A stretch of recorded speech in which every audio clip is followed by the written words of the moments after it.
Buenas tardes de nuevo a este otro espacio que hemos diseñado para este foro, que hemos denominado Diálogo con Feministas del Sur. Y hemos hecho este abanico de mujeres de colores para compartir un poco las miradas, las posiciones y los planteamientos que tenemos como mujeres andaluzas y sureñas. Os voy diciendo una presentación breve de quién es cada una, para quien no la conozca, y ya luego pasaremos a la palabra a ella.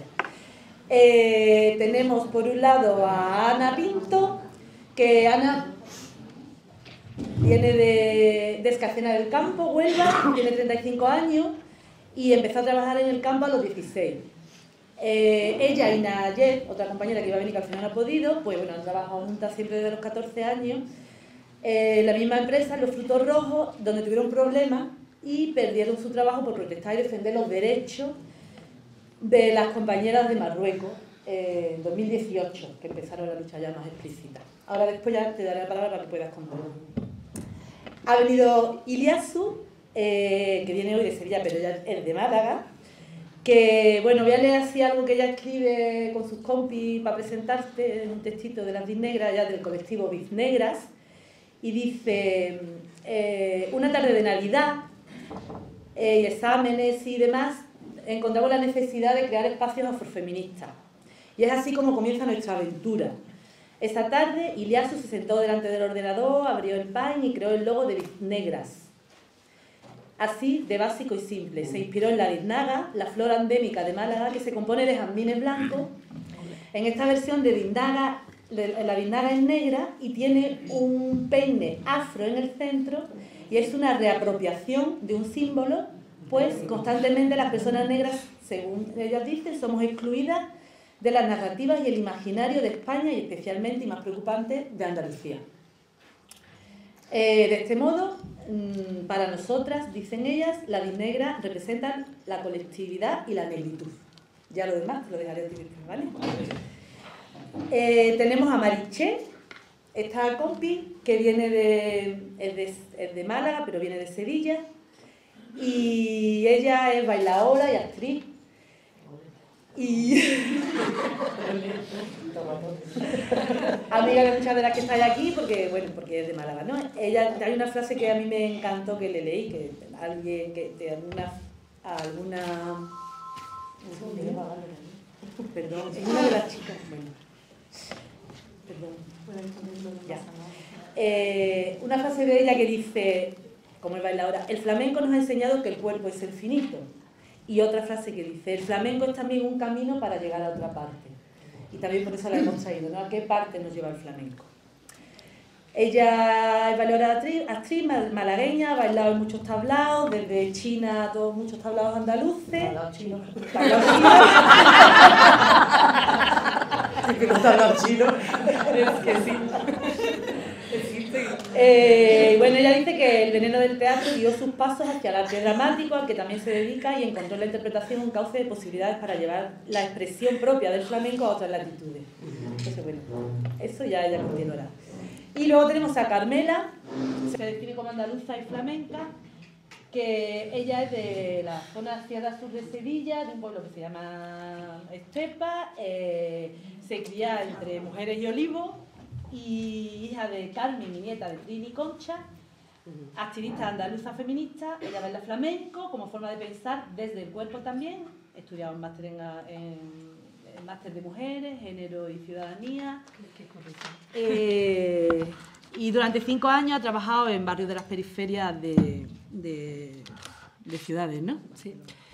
Se hace consciente de la memoria histórica de las migraciones andaluzas, y esto le lleva a pensar en el feminismo andaluz y a posicionarse desde ahí.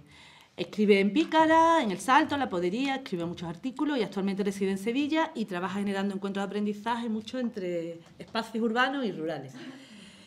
Y bueno, pues hemos tratado eso de tener una diversidad de miradas. Falta, muy específicamente, nos falta Nayat, que venía con ella, y nos falta una persona gitana, que contábamos con una chica que finalmente no pudo venir.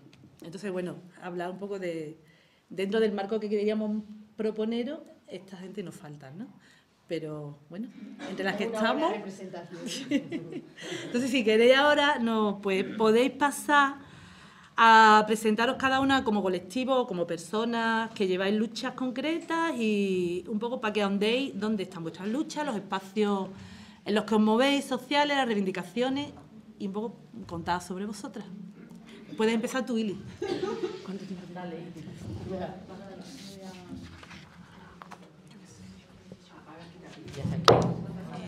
¿Dónde está la presentación? ¿Aquí? En el play. Vale. Bueno, gracias a todas por venir y por la presentación. Me voy a saltar esta plantilla porque ya he explicado el nombre. Y bueno, esto que comentabas tú de la negritud y del no ser en Andalucía, ¿no? Y lo preocupante.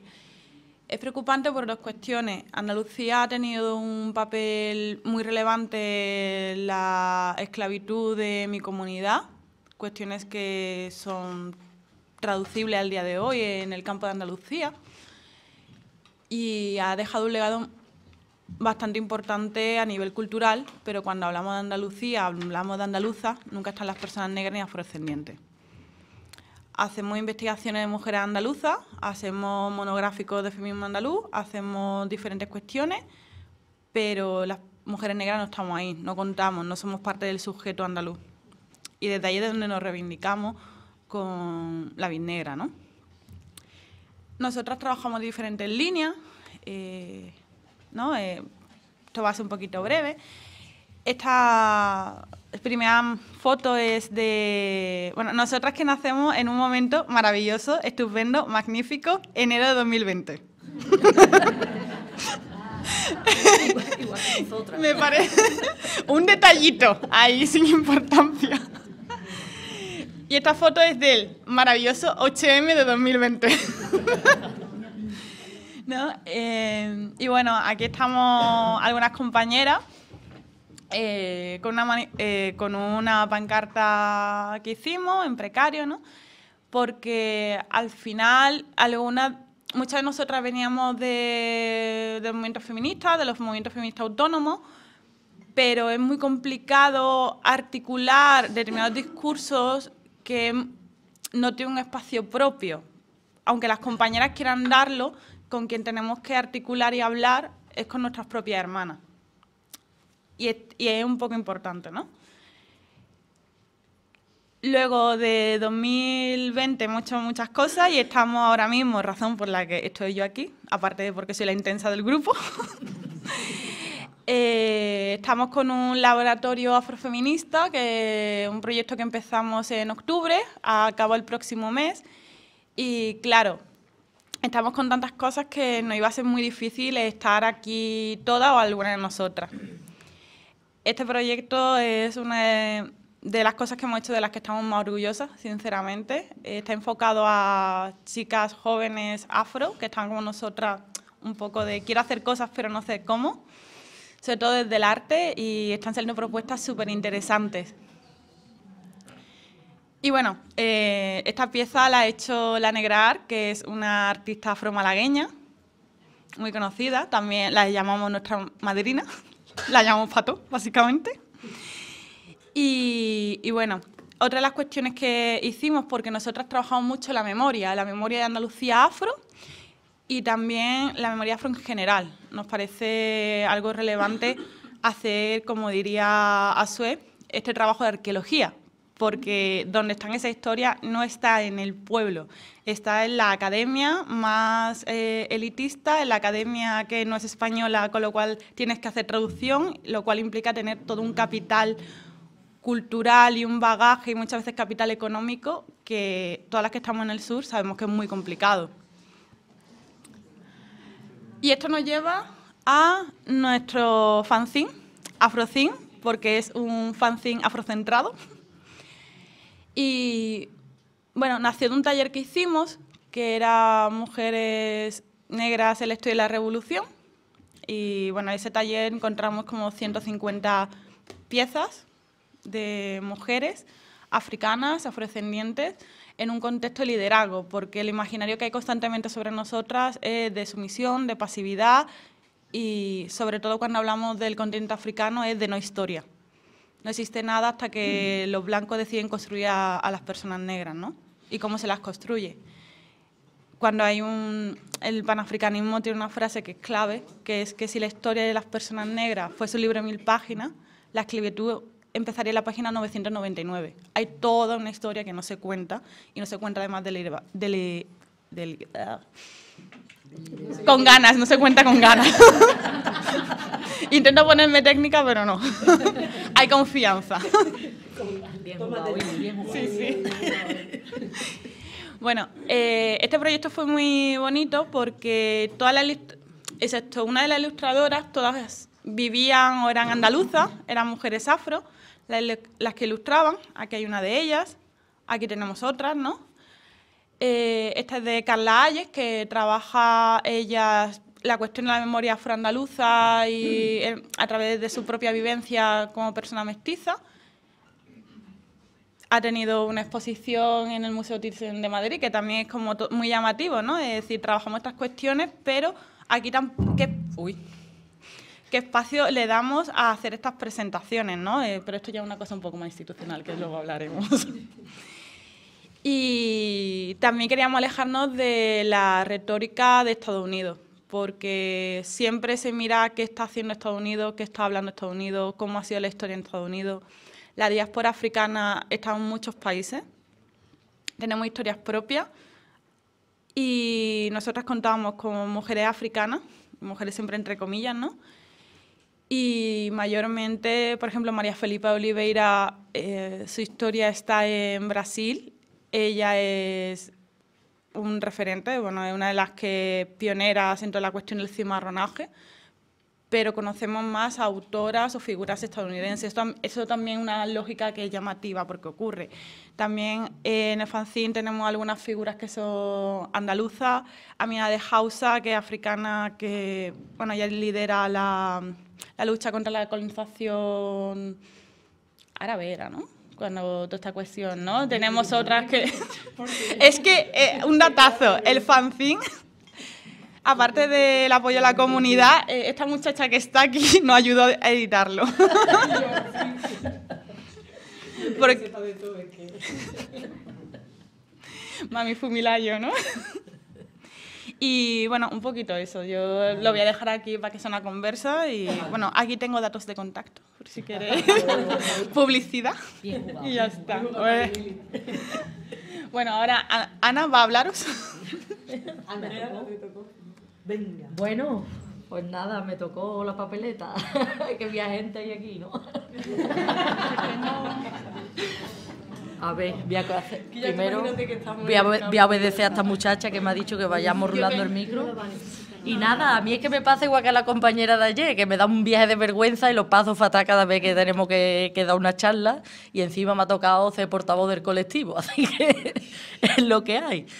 Y nada, que muy buenos días, que encantada de estar aquí en esta mesa, que esto es un espectáculo, yo no puedo estar más orgullosa ahora mismo. Que muchas gracias, Lidia, por invitarnos y a toda la gente que habéis venido aquí.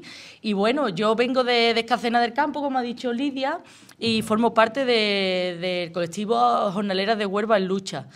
Básicamente estamos aquí y hay que agradecerle que estemos aquí a la patronal de Frutos Rojos, a esos machos poderosos de la patronal, porque nos han puesto tanto el pie en el cuello que bueno, no nos ha quedado más remedio que luchar y organizarnos a pesar del miedo tan grande que teníamos, que por ahí hay una muchacha que se llama Amal, que me hizo una entrevista en 2018 y yo no quería ni que se supiera mi nombre ni que se supiera absolutamente nada.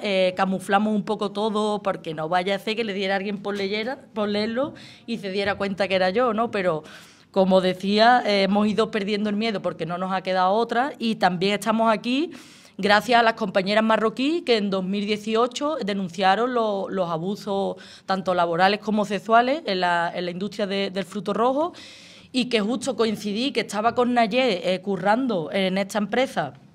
A mí me mandaron a una cuadrilla de marroquí, de mujeres marroquíes, 50 mujeres marroquíes, como castigo, porque yo estaba protestando por las normas abusivas que había, que nos ponían cada año más, nos tenían allí prácticamente como esclavas. Y como castigo, pues dijeron, vamos a mandarla con las marroquíes, que como no se entiende, pues va a dejar de dar por culo. Y fijaros como el monstruo que han creado, ¿no? Fijaros el monstruo que han creado aquí, que se tienen que estar arrepintiendo seguro, ¿sabes? Y nada, fue un momento de convivencia espectacular, y también viví algo que, bueno, a mí, mi madre, yo estoy aquí gracias a mi madre, evidentemente, pero sobre todo gracias a ella también en esta lucha, porque me ha enseñado desde que era pequeña que no hay que conformarse, que tenemos que luchar, y ella fue una guerrillera ya en su día y pues eso me enseñó. Yo trabajo siempre en el campo con ella y me ha enseñado a no callarme la boca y a luchar por nuestros derechos. Yo intentaba que nuestras compañeras siempre se echaran para adelante, ¿no? Y denunciaran los abusos, las compas de los mismos pueblos, pero no había manera, la gente por el miedo a perder trabajo y demás, pues no era capaz.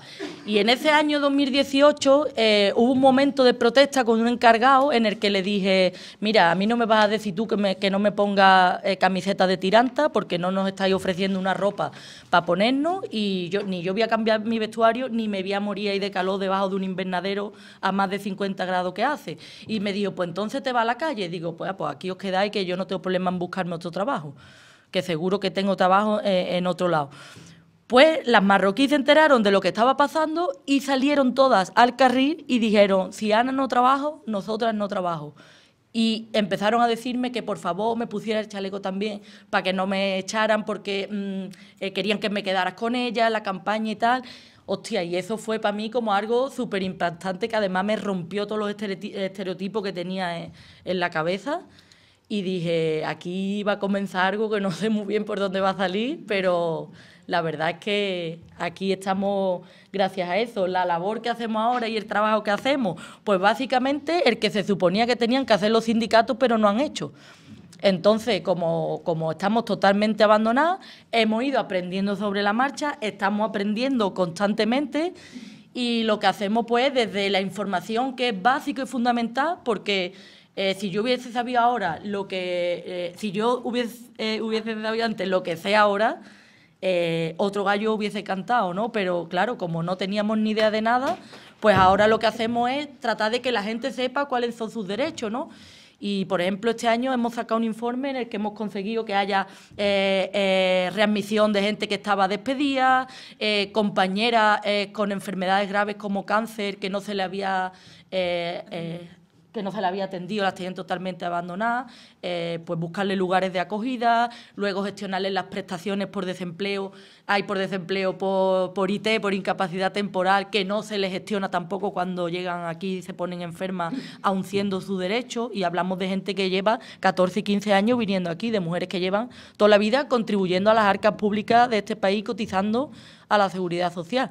Y luego, pues, hacemos, yo qué sé, un poco de todo, vamos apagando fuego por todos lados. Yo, la verdad, no sé realmente cómo coño lo hacemos, pero lo hacemos. Y nada, esa es un poco la historia.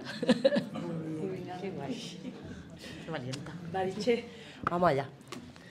Bueno, pues a mí también me da vergüenza, no te creas, ¿eh? Sí, venga, pues vamos a arroparnos aquí. Yo, bueno, pues soy artista, y cuando Oliva me dijo de participar un poco aquí, realmente me daba mucha vergüenza, porque también es como, ¿desde qué punto puedo yo aportar a esta mesa y cómo valorar incluso mi trabajo, ¿no? Desde la escena yo lo que trato es de trabajar a través del cuerpo y del cuerpo flamenco. El cuerpo flamenco como algo que es un ente en sí mismo, que es maravilloso, que es un arte estupendo, pero también que, y en relación con la frase que tú decías, un campo de experimentación para el mismo cuerpo y para contar historias distintas, yo creo. Siempre se ha visto la imagen de la flamenca como elemento del tablao, como incluso elemento decorativo muchas veces, ¿no? Al que no se le da la palabra, las bailadoras no hablan, simplemente bailan. Y yo creo que es interesante llevar en la escena historias que te puedan situar dentro de lo que tú sientes, de lo que tú experimentas, con tus miedos, con tus inquietudes y con todo lo que pasas por este tránsito del flamenco. Las propuestas se basan sobre todo en expresiones corporales que utilizan el flamenco más tradicional, pero que también intentan llevar hacia un campo de experimentación corporal libre en el sentido de que te dé más canales narrativos, expresivos para contar historias. Y las propuestas también son historias que parten, o bueno, desde que yo estoy haciendo, desde mi compañía estoy lanzando propuestas, historias que parten de mí o que la inspiración un poco desde la experiencia personal, pero que en realidad lo que tratan es de abrir el flamenco y de intentar que ese flamenco transite de otra manera, ¿no? Y que se cuente a través de la mujer, ¿no? De que ponga a la mujer, a la bailadora en el centro y que pueda expresarse pues todo lo que vivencia o todo lo que tiene por delante, ¿no? Luego, como mujer, más allá de ser bailadora o no, ser artista un poco está en el borde, estar en la precariedad, estar siempre en el límite y yo creo que eso también es como un acto de lucha, ¿no? De querer siempre reivindicar por ese sentido y ver otros modos de luchar contra las cosas que queremos, ¿no? Desde la igualdad de los sueldos, que en la danza siempre ha sido como muy determinado, las mujeres cobrábamos una cosa y los hombres otra, hasta la capacidad de niña, muéstrate ahora, o niña, ahora no te muestres, escóndete, o ahora te vamos a cuidar, o ahora te... Entonces yo creo que eso la bailadora, de alguna manera, o yo lo he sentido a lo largo de las experiencias que he tenido, y con mi compañía intento que eso no suceda de ese modo, sino que realmente haya un trabajo igualitario y en el que todos podamos expresarnos libremente y con cariño, ¿no? Que eso es lo que se intenta. Ole. Ole. Ole. ¡Vivan los tablaos chinos! Y bueno, ya está. Muy bien. ¿A ti también te da vergüenza, Carmen? Sí, y además a mí me da mucha vergüenza. Además yo estaba pensando como si fuéramos tíos, ¿tú crees que los tíos dirían, a mí me da vergüenza?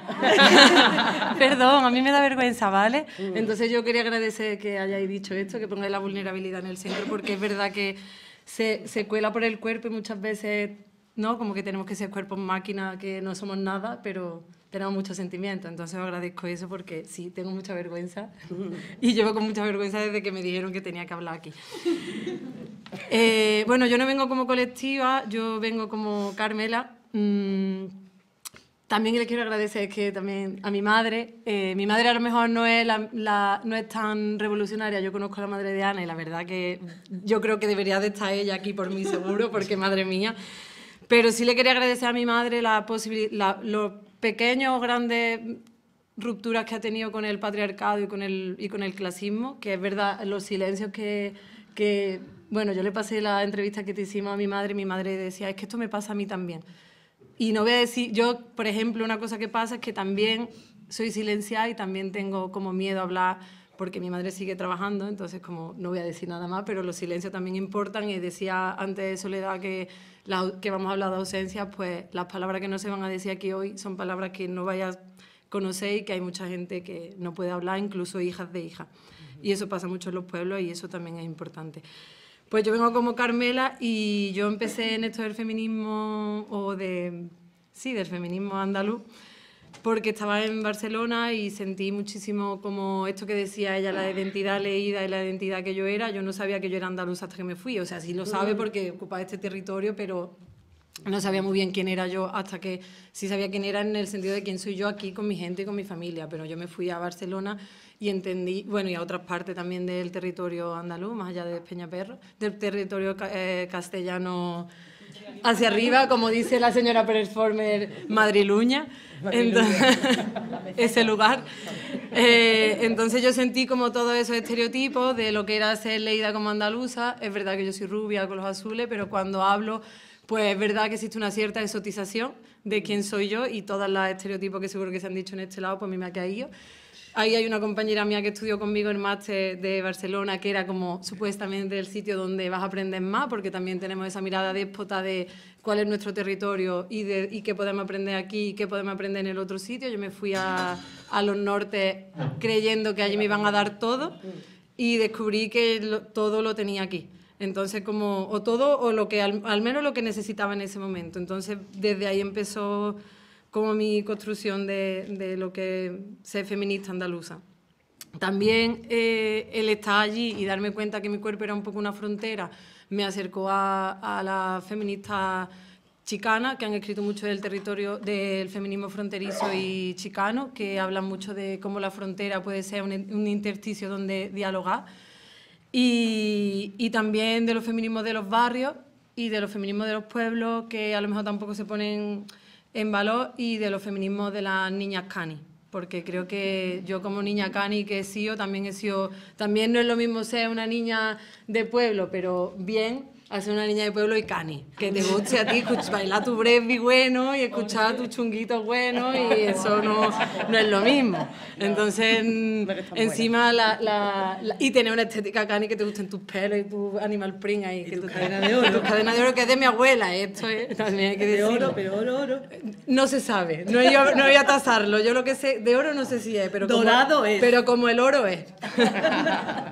Entonces, pues también reivindico mucho como la revolución de las cani, porque es verdad que también las cani somos alguien que hemos estado súper denostadas, parece que no podemos leer, no podemos hablar. Yo era una niña cani que leía muchísimo, pero nunca he tenido como esos espacios. Llegué a Barcelona encima siendo una niña cani y andaluza y de pueblo.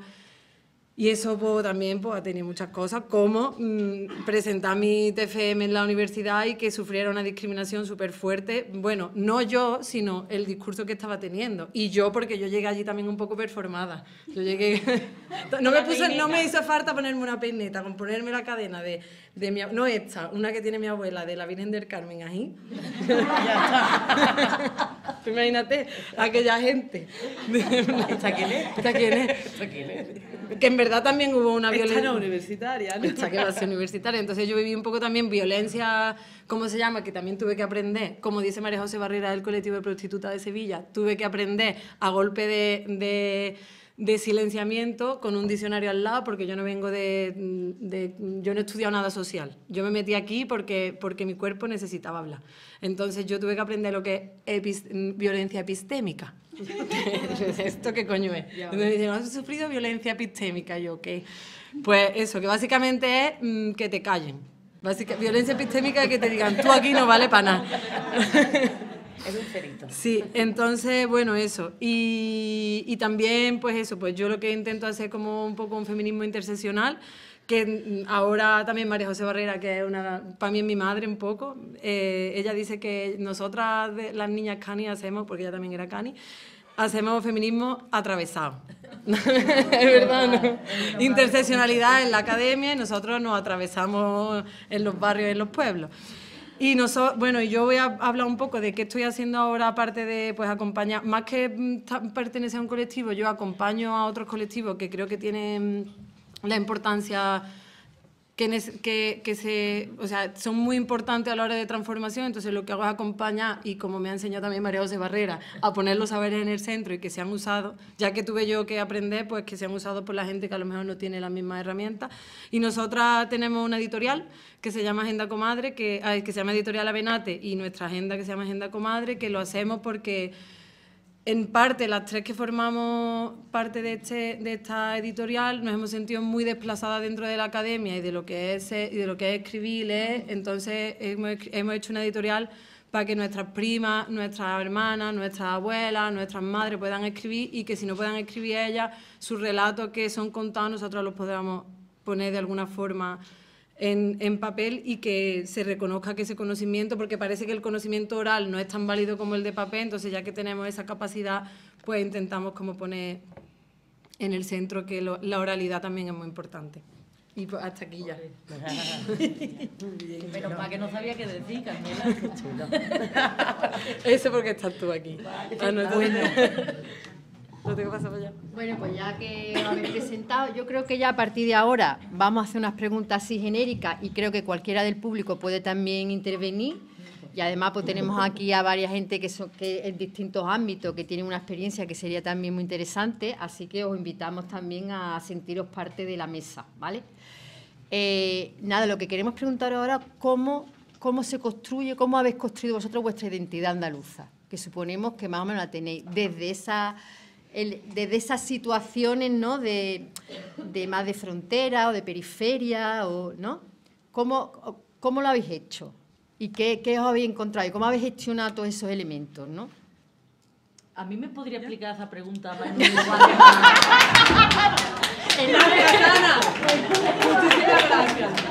en un lenguaje menos... Ya, con lo fina que me he puesto y lo explícita lo toque, lo tengo hasta escrito. Más llano, porque yo hay veces que es como ha dicho el lado de la palabra. No le hace falta micrófono. Interseccionalidad. Que resulta que nosotros estábamos haciendo una lucha interseccional. Digo, hostia, pues muy bien, lo hacemos. Claro, porque tenemos que hacerlo, porque además lo vemos desde el suelo, desde la base, que esto tiene que ir aquí, aquí, aquí, y sabemos qué es lo que queremos en nuestra lucha, pero claro, académicamente no tenemos ni idea de qué es lo que significa. Entonces, si me lo puede explicar. Pues creo, voy a intentar explicarlo. A ver.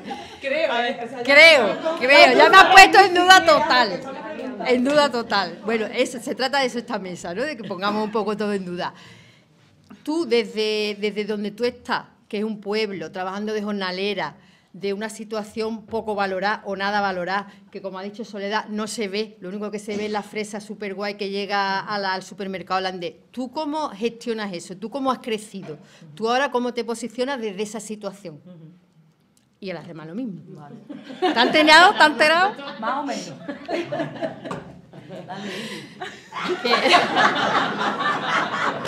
Todas partimos de situaciones que no es la centralidad, no estamos en el centro no somos hombres blancos, clase media del norte, ¿no? Sino que tenemos otras posiciones. Pues, claro. ¿Cómo lo gestionamos? ¿Cómo vivimos con eso? Bueno, a nosotras nuestra identidad se construye desde la violencia, desde muchísima violencia. Y una de las violencias, citando a Carmela, es la violencia epistémica. Yo la aprendí por ahí, tampoco te creas que... Yo creo que yo lo descubrí un día con una cerveza, o sea, tampoco. Y es algo que se me ha pasado a comentarlo, pero lo traigo aquí, que tiene que ver también un poco lo que comentaba de cuando hablamos de Andalucía, ese sujeto que no está, las personas negras no estamos, pero también hay un discurso que hace un robo de determinados marcos, de determinados saberes que se generan en determinados contextos, que es el sur global. Y Andalucía ahora es África, Andalucía ha pasado lo mismo que la comunidad africana, la Andalucía exactamente igual, porque parece que hay una necesidad desde, incluso de negarse como personas blancas, que esto es bueno,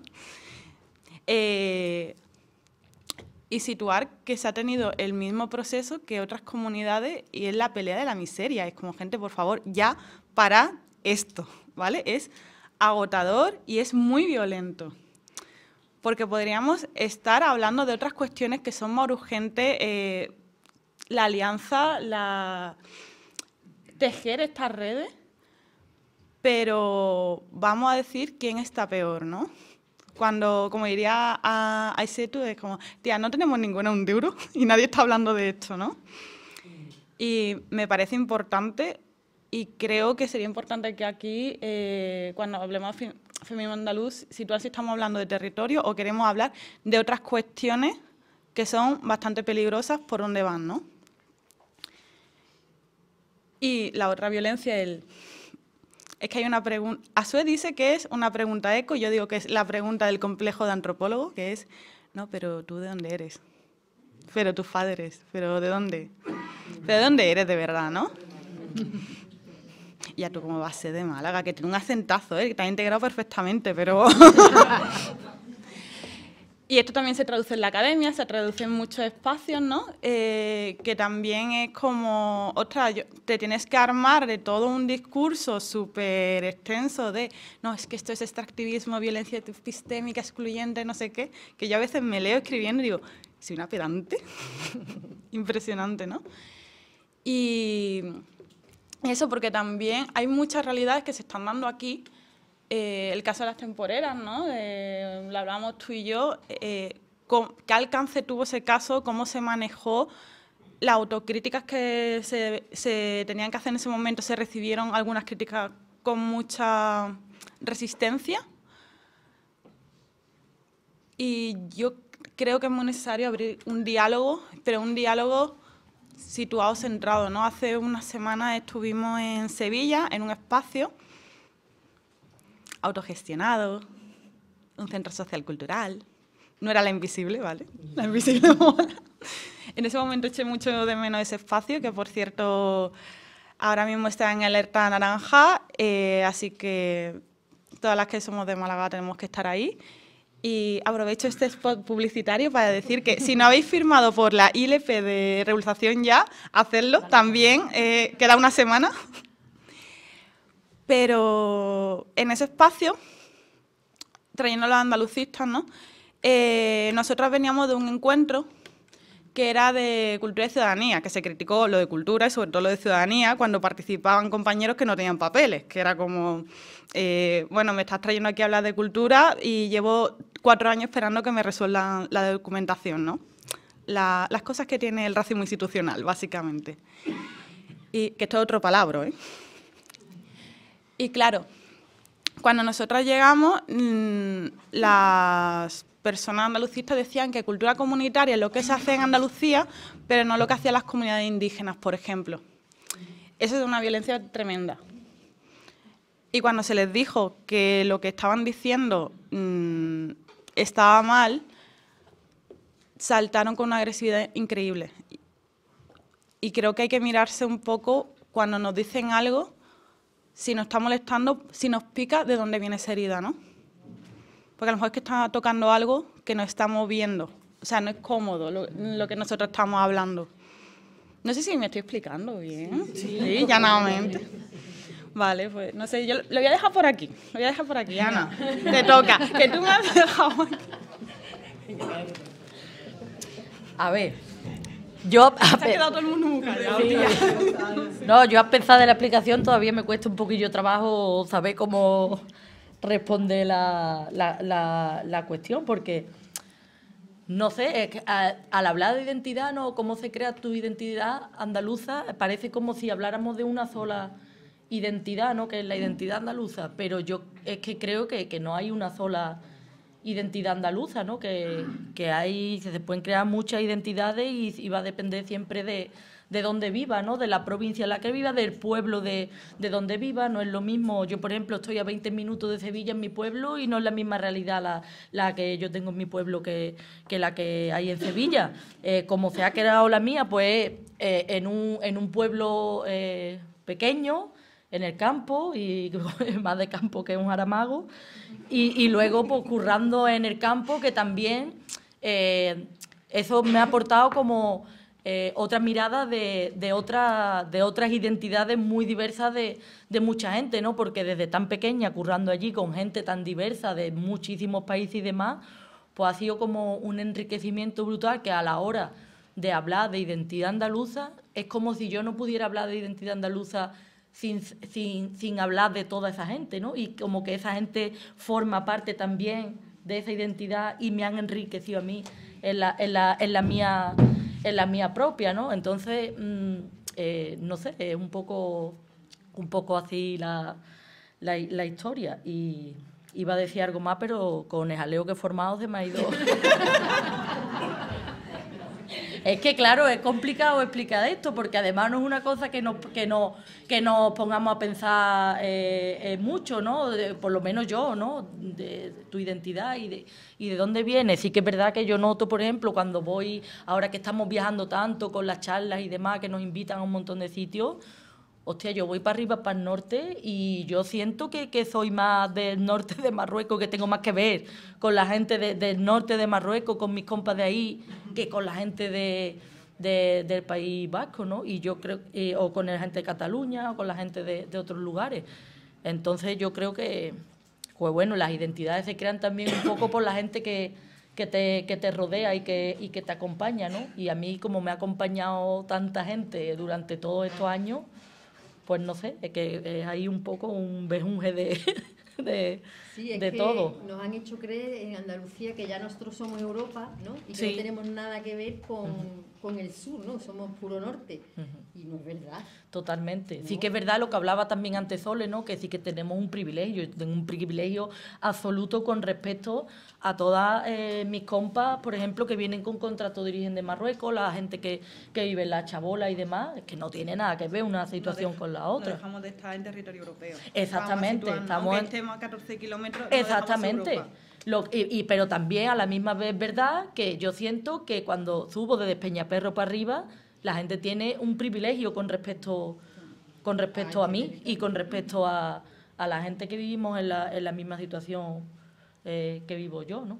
Entonces, pues, un poco eso. Y no sé, por hablar un poco de cómo podría ser la identidad que se crea que se puede crear en Huelva, en un pueblo de Huelva, es algo que viene de como muy desde la sumisión, ¿no? Y quizás que se haya creado un movimiento como este ahora es algo tan rompedor porque estamos acostumbrados allí a que allí no hay otra alternativa de trabajo ahora mismo que sea la de la industria del fruto rojo, ¿no? O como decía Sole, que la persona que hablaba de la entrevista era mi madre, a la que entrevistó. Y es eso, ¿no? Estamos como del campo, nos vamos a los hoteles a que nos exploten y demás. Y como que tenemos que aguantar estos trabajos precarizados, la feminización del trabajo, y tenemos que aguantar que nos exploten porque no nos queda otra, ¿no? Entonces vivimos todo el rato en un territorio que a la misma vez también no solo nos explotan a nosotras y contaminan nuestros cuerpos, sino que se cargan en nuestro territorio, ¿no? Que estamos trabajando ahora eso y estoy aprendiendo mucho con Nazaret Castro sobre el tema de la zona de sacrificio. Y pues una identidad que se crea dentro de una zona de sacrificio es muy complicada porque luego te cuesta como abrirte a otras cosas, ¿no? Saber que hay otras posibilidades más allá de ahí y que es o te quedas en tu territorio con tu familia sabiendo que la vida que vas a tener ahí va a ser de total empobrecimiento y de explotación total, pero si te quieres quedar con tu gente y con tu familia es eso lo que hay porque no hay otra. O si no, pues te tienes que largar y dejar a tu familia atrás, ¿no? Y esa, no sé, si he respondido a la pregunta, si me he ido por otro lado, pero bueno, más o menos. De todas formas, tomad la pregunta como una invitación a hablar lo que os dé la gana, ¿eh? Lo que ya hemos entendido. Bueno, pues yo también estoy más o menos igual que tú, vamos. Pues tampoco tengo claro cuál es mi identidad andaluza, yo qué sé, yo... Si lo pienso desde el mundo de la danza o desde el mundo de la parte artística, que es lo que pienso, que siento, lo que llevo a cabo, muchas veces parece que utilizar el flamenco es como lo típico, ¿no? Es como, es andaluza, utiliza el flamenco.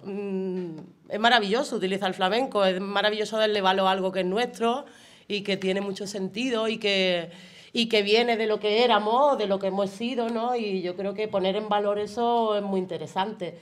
No hay que menospreciarlo porque sea una manera de comunicar, al revés. Lo que hay es que ampliar un poco las miras de lo que queremos decir con ese flamenco, ¿no? De a dónde nos lleva esas nuevas visiones o esas nuevas realidades que tenemos. Y yo creo que esa es un poco la identidad que trato de buscar con el flamenco, no es algo determinante. Luego a nivel como artista también un poco lo de las periferias, ¿no? El ser andaluza te pone un límite ya solo en la hora de hablar, que siempre, por ejemplo, como actriz siempre hemos tenido que castellanizar todo para que todo el mundo entienda lo que decimos, porque si no nadie se entera de lo que decimos. Y claro, eso es un rollo muy gordo, porque la manera que tú tienes de expresarte es como nosotras hablamos, ¿no? Un poco lo que tú decías, ¿no? De lo que pasa por ahí arriba. Ya te ponen como el clima o el toquecito de mira qué simpática, mira qué graciosa. Bueno, qué graciosa y qué cerebro tiene, ¿no? También. Y qué quiere decir o qué quiere escuchar, si tiene algo interesante que decir o que no. Y yo creo que para mí utilizar el flamenco es un tema en valor, de darle de verdad energía y de saber llevarlo hacia donde realmente queramos expresarlo, ¿no? Y esa es la parte un poco de mi identidad. No venirme abajo porque cuento siempre historias desde lo que sea, al revés, lo que se me tiene que dar como la base para crecer, ¿no? Para seguir creciendo como persona. Un poco. ¿Querías decir algo? No, que me ha recordado, no me acuerdo el nombre. Es una chica que es física, está haciendo pilates. Ella tiene una cuenta de TikTok en la que explica la física, ¿no? Y en los comentarios siempre aparece, oye, podría hacer el vídeo más serio, que está muy gracioso como lo explicas, pero, y la chavala, soy de Jerez, ¿cómo quieres que te explique la física, no? Pero automáticamente todo el mundo, por el acento, entendía que lo estaba haciendo en clave de humor para hacerlo más cercano. No, es como habla. Exacto. Es que es mi forma de hablar. No, me la he recordado. Claro, y esa espontaneidad, bueno, eso es maravilloso lo que tenemos, la capacidad de expresarnos que tenemos aquí con espontaneidad, con cariño, con cercanía, yo qué sé, ¿por qué hay que quitarlo? Al revés. No sé, totalmente. Me parece chulo ponerlo en valor. Venga. Bueno, pues de nuevo, gracias, Ana, porque siempre me dan la coletilla. Es que, tía, de nuevo, gracias por... Primero, Ana, traduce. Ana, la verdad, gracias... Y nosotros acompañamos. Es que gracias por romper por el lugar este arriba y bajarlo abajo, porque de verdad... Bueno, arriba o abajo tampoco es guay, pero bueno... ¿Me entendéis? O sea, gracias por allanar el terreno, porque es verdad que también existe una policía del tono que nos dice cómo tenemos que hablar cuando estamos en una mesa y parece que hay una forma de estar aquí arriba y una forma de estar en el otro lado y así que ya me siento muchísimo mejor otra vez con la pregunta. Digo, ahora tengo que ponerme súper seria aquí.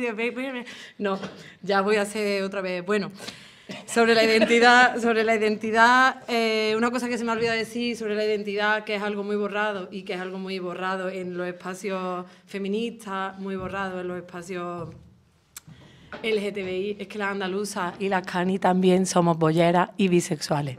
Eso que lo sepáis, que existe y la jornalera también. Y las artistas. Y las artistas.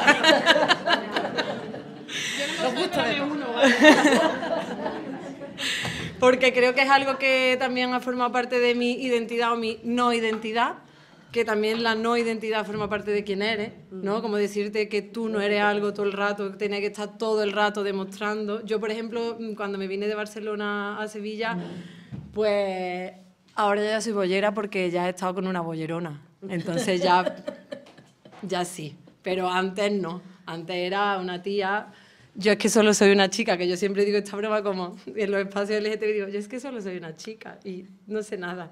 Entonces, como eso también ha formado parte de mi identidad, o mi no identidad, porque también lo hablábamos antes con Soledad, como que también en los espacios feministas, de izquierda, parece que si llevas aros, si te pintas los rabillos, si te pintas las uñas, ahora un poquito a lo mejor más, porque se lleva el trap y a lo mejor bueno, pero antes era como, esta chavala... ¿Cómo va a estar aquí?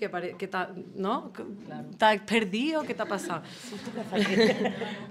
No, como que rara eres. ¿Tú sabes? Sí, entonces, bueno, pues eso también como por poner, porque al final, mira, también es una lera bollera y artista bollera. Y hay ahí un montón de bolleras. Y muchas bolleras. Por todos lados. Vivollo. Eso de la gente no hetero, ¿no?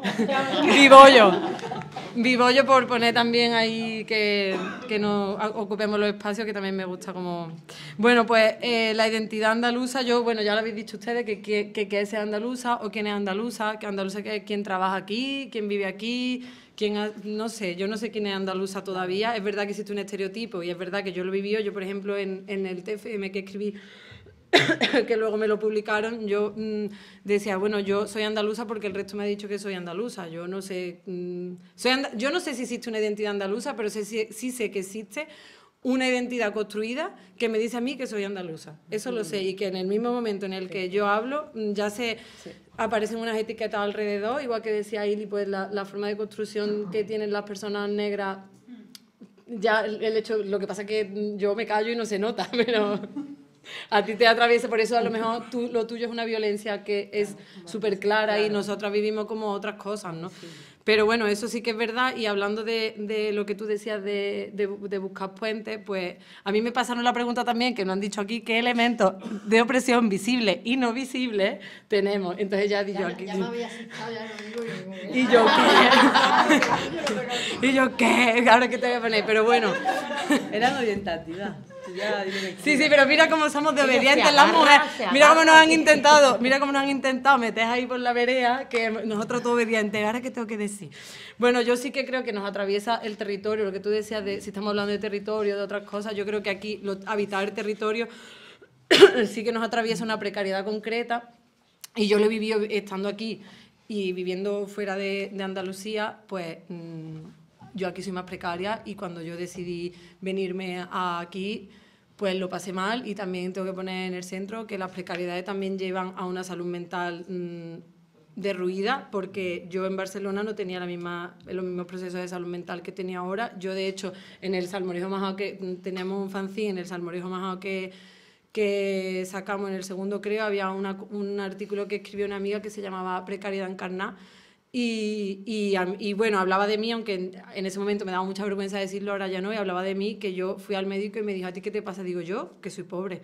O sea, en plan, no me quería, claro, en plan, es que lo único, yo le decía a mi amiga, tía, es que a mí no me pasa nada, pero claro, ya me pasan muchas cosas, porque yo tengo ansiedad de no saber si mañana voy a poder pagar el alquiler, si no lo voy a poder pagar, y es verdad que cuando yo me fui a Barcelona, pues eso no pasaba, y es verdad que hay muchos sures dentro de, como dice María José también, y otras compañeras migrantes, hay muchos nortes dentro de los sures, muchos sures dentro de los nortes, pero el territorio también construye qué norte hay, qué sures hay, y yo en Barcelona tuve muchísimas más posibilidades que aquí, y cuando decidí quedarme, pues decidí quedarme sabiendo que me iba a comer muchísimas precariedades. Entonces eso creo que cosas no atraviesan, pues opresiones visibles, la precariedad, invisibles, pues la salud mental derruida, que muchas veces hablamos de pobreza y como que parece que la gente pobre solo tiene derecho a comer y a vestirse y no a tener una salud mental sana. Y a vestirse de determinada manera. De determinada manera, va a pedir tú. Yo siempre lo digo, yo anarquista, pero yo quiero muy buenas cosas, hombre, yo quiero comer bien. Me parece también que como estás metida en las luchas sociales, tú tienes que comer mal y hacer... No, yo quiero comer cosas. Y, claro, y buena. Y no sentir culpa. Y no sentir culpa también. Es un tema, ¿eh? Total. Claro. Sí, y por último, por sumarme a tu flamencura, yo no me dedico profesionalmente a bailar, pero a través del baile he podido construir mi relato en torno a por qué soy andaluza, quién soy como andaluza, si bailar es algo que me estereotipa o si puedo utilizar el baile como una forma de expresión más allá. Y bueno, también las andaluzas y la gente que utiliza el flamenco como expresión hemos sabido darle la vuelta, no ahora, porque también parece que el flamenco es ahora que se está revolucionando. El flamenco es revolución desde el minuto 1 que existe, y las mujeres hemos sido capaces, las mujeres y personas disidentes hemos sido capaces de revolucionar el mundo a través del flamenco desde que el flamenco existe, vamos, que no es ahora que nosotros no estemos inventando nada. Y ya con esto sigo a ti. La siguiente pregunta difícil, cuéntame. Bueno, no sé qué decir. Yo quiero añadir una cosa sobre el flamenco. Yo mi momento que hice clic con todo esto fue en un curso de flamenco.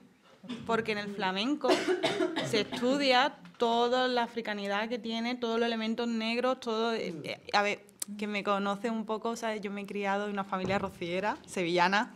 O sea, llevamos mucho flamenco y en el día a día eso no se ve, ¿no? La gente no dice, ay, claro, el flamenco tiene raíces negras. No se habla de eso.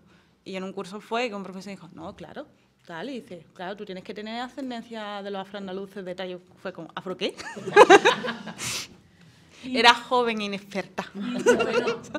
Y entonces, como que ese elemento también ha sido vertebrador a la hora de decir, oye, pues esto es un elemento para nosotros de identidad muy importante, ¿no? Y cuanto más investigas, más te das cuenta de los paralelismos. Y Jinka, no sé si conoces a Jinka. Sí. Jinka la vi en la Bienal de Flamenco. En la Bienal de Flamenco ella hizo una cosa muy guay porque también como porque es muy guay también. porque es muy guay, obviamente, pero ella se quedó... Jinka Graves es una bailadora de flamenco que es negra. Ah, verdad. ¿Vale? Es que lo iba por... Y luego, Jinka, y además sale en el documental Gurumbé. Ah, vale. Pues yo la vi que iba a ser su espectáculo, pero no pudo hacerlo porque, bueno, no pudo hacerlo o decidió no hacerlo también porque iba a ser madre. Y ella explicaba una cosa que a mí me gustó muchísimo y además que ponía esto que tú estás diciendo, que ella cuando llegó aquí, porque ella no se ha criado aquí, ella llegó como, ella es de Inglaterra, vivió en Londres. Ella llegó aquí como buscando el baile y ella decía que cuando pasaba, porque vive en Sevilla, está Sevilla y Triana, ¿no? Que esto también es como y la independencia de Triana, y cuando pasaba por el puente ya contaba que ¿qué? La Vicky que es trianera. Ah, trianera. ¿Te quieres independizar o no? Es que se quieren independizar. Ha dicho, ya están independizados. Lo tienen claro. Ya está, allí es otro territorio.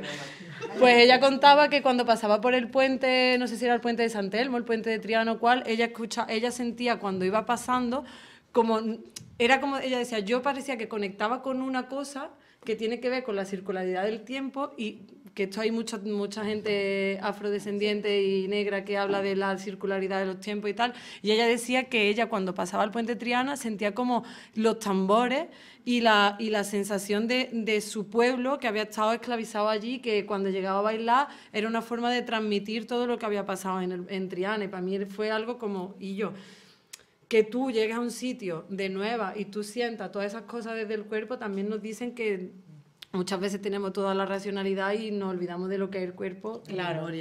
Y la memoria corporal, y yo qué sé, que claro, me parece... muchas veces lo dejamos todo aquí, ¿no? Como que queremos intelectualizar y creo que una de las cosas, bueno, que me sirve a mí el flamenco es para generar esos espacios de conocimiento también personal, ¿no? De donde vamos, que no sea todo un pensamiento elaborado, ¿no? Sino que, bueno, podamos darle cancha al cuerpo y generar otros conocimientos, otras relaciones, que también es maravilloso. Y yo creo que la danza es una de las cosas que tiene también. Es un espacio que siempre ha sido de mujeres, que siempre ha sido como... También como denostado en ese sentido, ¿no? Para la danza, bueno, ellas se entienden, ¿no? Las bailarinas, los grupos... Y también como se ha vendido como que había mucha competencia, ¿no? Entre la danza, ¿no? Y yo creo que al final lo que hemos establecido son espacios de comunidad, de cuidado, de relaciones, que se han vendido de otra manera y que igual también tenemos nosotras que reflexionar sobre eso, ¿no? Pero yo creo que el flamenco y la danza nos pueden servir para darnos cuenta de todas estas cosas. Yo que, por ejemplo, he sido bastante desapegada del tema del flamenco. Sole lo sabe, que ha vivido conmigo, y decía, sevillana me va a poner en serio, no sé qué. Pero ahora vi el documental de Gurumbé, del que estáis hablando, y recientemente me he leído el libro de Arqueología de los Hondos de Antonio Manuel, y a mí me ha explotado la cabeza totalmente. y no Ahí te estoy diciendo. Sí, tu semilla ya está floreciendo, afortunadamente. Y bueno, no sé, es como que también me parece tan importante, porque es como que me ha explotado la cabeza, porque pienso que es tan importante como a través del flamenco intentar combatir los discursos de odio que existen hoy en día contra la gente migrante que viene aquí desde otros países. Y me parece fundamental, porque es como, claro, lo que yo me voy enterando es como que el flamenco realmente viene de ahí, ¿no? Viene de... Claro, exactamente, y viene de Al-Ándalus, de la gente que convivía aquí, incluso cuando habla de las palabras, ¿no? De cómo han camuflado los palos del flamenco, las palabras que son árabes. Y hostia, es algo como que tenemos como tan de identidad, que creo que es algo en lo que coincide la mayoría de la gente que vive en Andalucía, de hostia, el flamenco es nuestro, nosotros somos flamenco y tal, y decir, oye, eso que es tan nuestro era también de toda esa gente, y aquí convivíamos todos. No puede ser posible que ahora nos estemos dejando colar esos discursos de odio que nos dice que esta gente son el problema de lo que nos pasa aquí en Andalucía, ¿no? Realmente. ¿Puedo decir una cosa? Sí. ¿Tú quieres hablar primero? No, habla tú. No, tú. Hola, existo.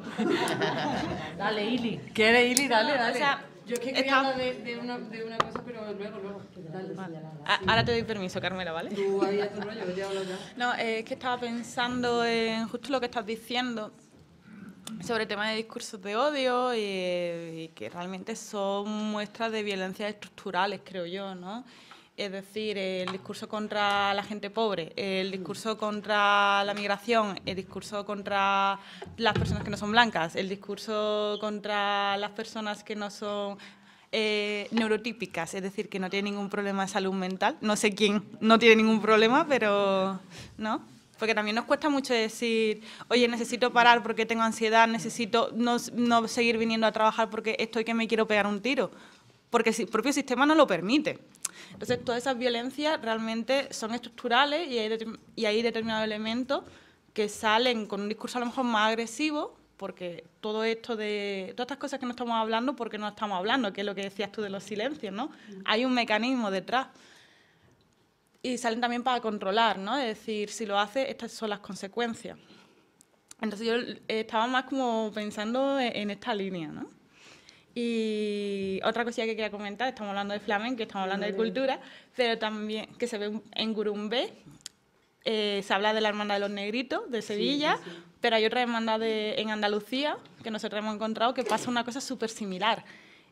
Y es como, es que hay muchos elementos aquí que son palpables, y esto que tú hablas de, bueno, la memoria ancestral mediante el cuerpo, ¿no? El trauma del cuerpo, que sería la teoría, ¿no? Es decir, hay determinados dolores físicos en las personas negras que a lo mejor en 3 generaciones no ha pasado, ¿no? Pero es como, ¿por qué muchas personas que viven en una zona concreta son negras y tienen mucho dolor en la muñeca, ¿no? Porque de repente pasas por una zona y te empieza a doler la espalda como si te hubiesen dado un latigazo. Es una teoría que está ahí. Sí.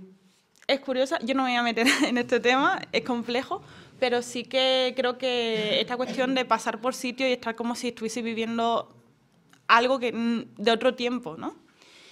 Y ya está. Ya se me ha ido la idea. Se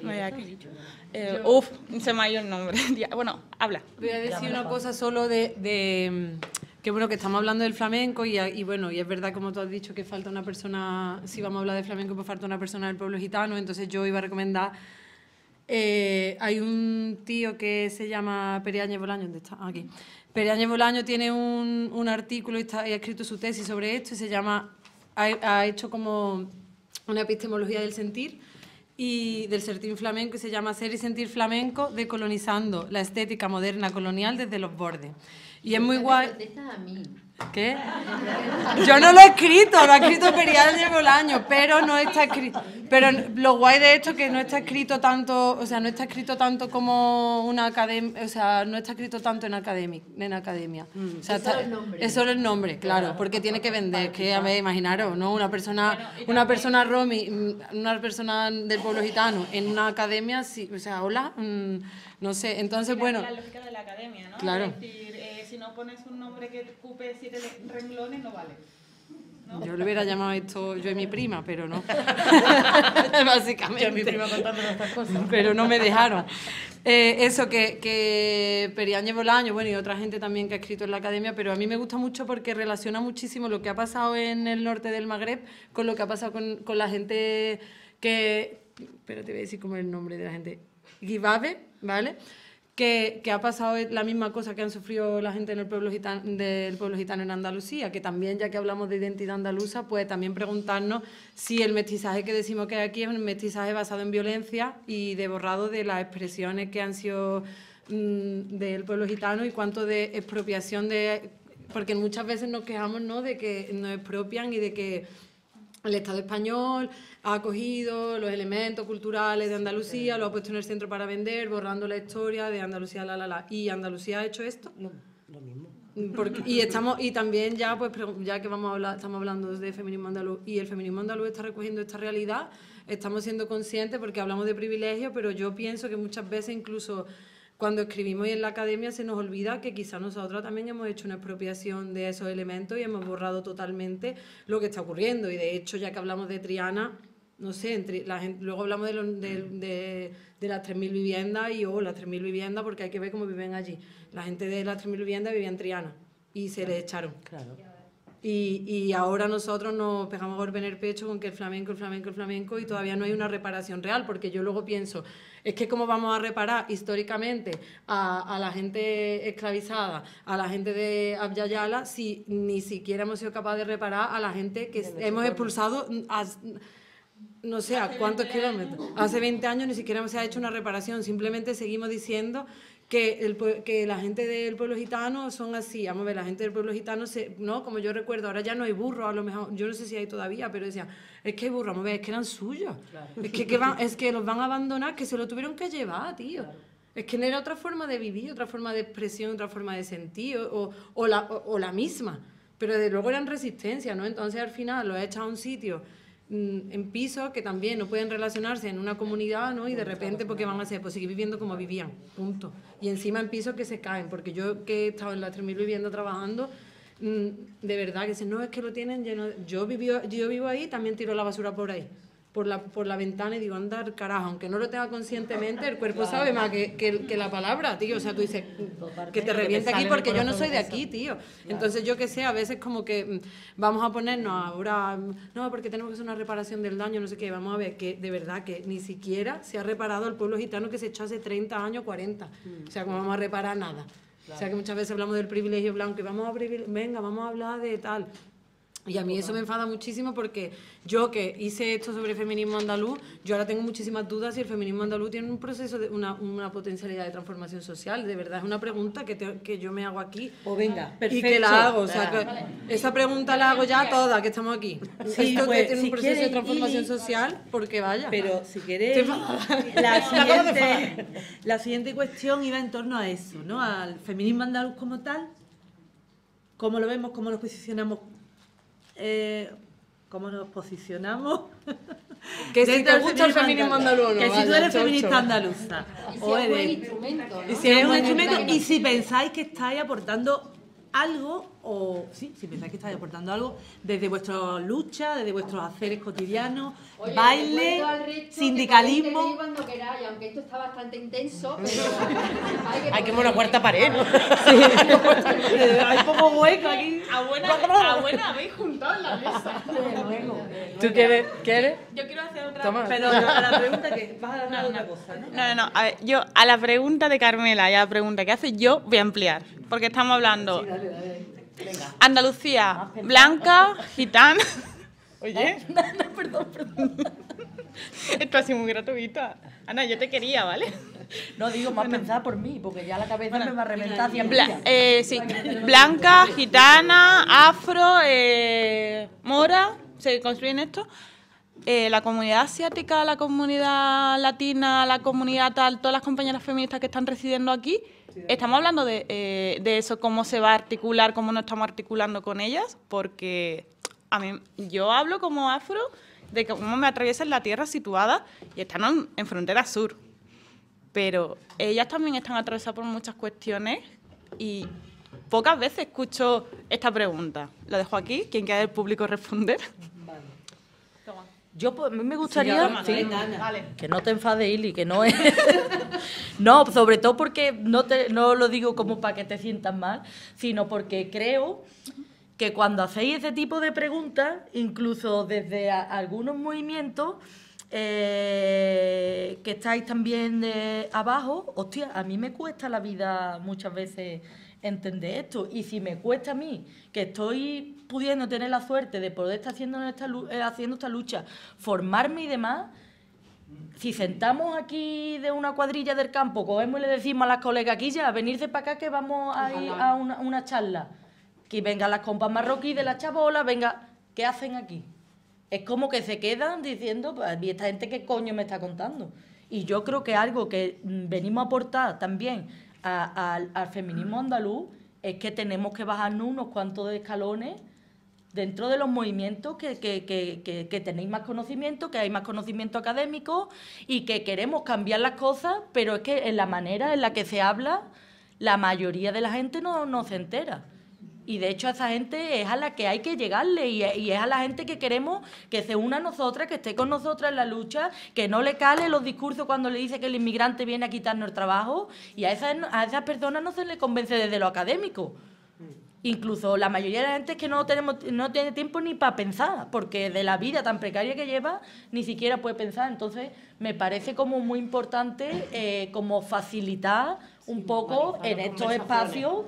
Y en vez de ser todo tan normativo, tan estructurado, tal, y demás, hostia, vamos a sentarnos aquí y vamos a hablar, ¿sabes? Y ya está, y vamos a hablar desde abajo. Sí, pero justo. Claro, es eso, claro, ¿no? claro. Tú eres una jornalera que eres jornalera. Exactamente. Que como jornalera Claro. que estás liderando con otras compañeras una lucha. Exactamente. Te invito a ti. Exactamente. No, pero me refería también sobre todo a eso, ¿no? Que es como El cuando he lenguaje, dicho, Hemos claro, invitado cuando... a una bailadora que ya hace su trabajo Claro. y diseña su proyecto Exactamente. artístico. Perfecto. Hemos invitado a ella, una chica, solo soy una chica. O sea, Sí. que hemos invitado a voces Claro. que desde una realidad periférica, diversa y cotidiana tenéis cosas Exactamente. que decir, Claro. que compartir con toda la gente, con todo el mundo. Sí, ¿no? claro. Eso Sale a Ana, Venga. este tema. Este debate lo hemos tenido mucho en Feministas Rurales, bueno, en Plan y Desarrollo, en el seminario, porque decíamos, bueno, queremos traer el conocimiento al medio rural, traer que las grandes referentes vengan aquí, pero ¿cómo integramos a las mujeres que no están en el tema academicista, que les atraviesa todo esto? Entonces se han hecho muchísimas cosas, desde que los podría contar Lidia. Y cada vez hemos visto como, por ejemplo, las compañeras de Arriate, que están por aquí, que siempre vienen, un año planteamos hacer el seminario allí con la propuesta que nos hacían, que no queríamos tratar, que era el de identidades diversas, y flipamos desde el taller que montamos de conceptos básicos que nos sirvió a nosotras, y era como, venga, ¿cómo integramos esto? Y lo pidieron ellas y lo hicieron ellas. Y yo creo que el año que viene tendríamos que irnos a Huelva a hacer el taller. Propongo. Que nos ha costado salir de Málaga, que nos cuesta mucho porque queremos toda la serranía de Ronda, pero bueno, que a las miradoras tampoco querían venir aquí, O sea, ya les ha gustado salir de la serranía de Ronda, pero que sí que habitar otros espacios es conocer otras realidades, intentar impregnarnos de ellas y ver cómo le damos voz también. Claro. Yo lo que quería decirte, Ana, yo no me enfado, te doy las gracias, porque esto es una realidad. Claro. Y esto es una pregunta que nos hacemos muchas veces, ¿no? Es decir, ¿cómo llegar? Pero aquí, por ejemplo, creo que sería interesante que estuviese Mamá Fatu, que creo que es una crack con esto, ¿no? Sí. Con los... Ah, perdón. Me ha hablado a mí. Es que hemos tenido un momento de intimidad.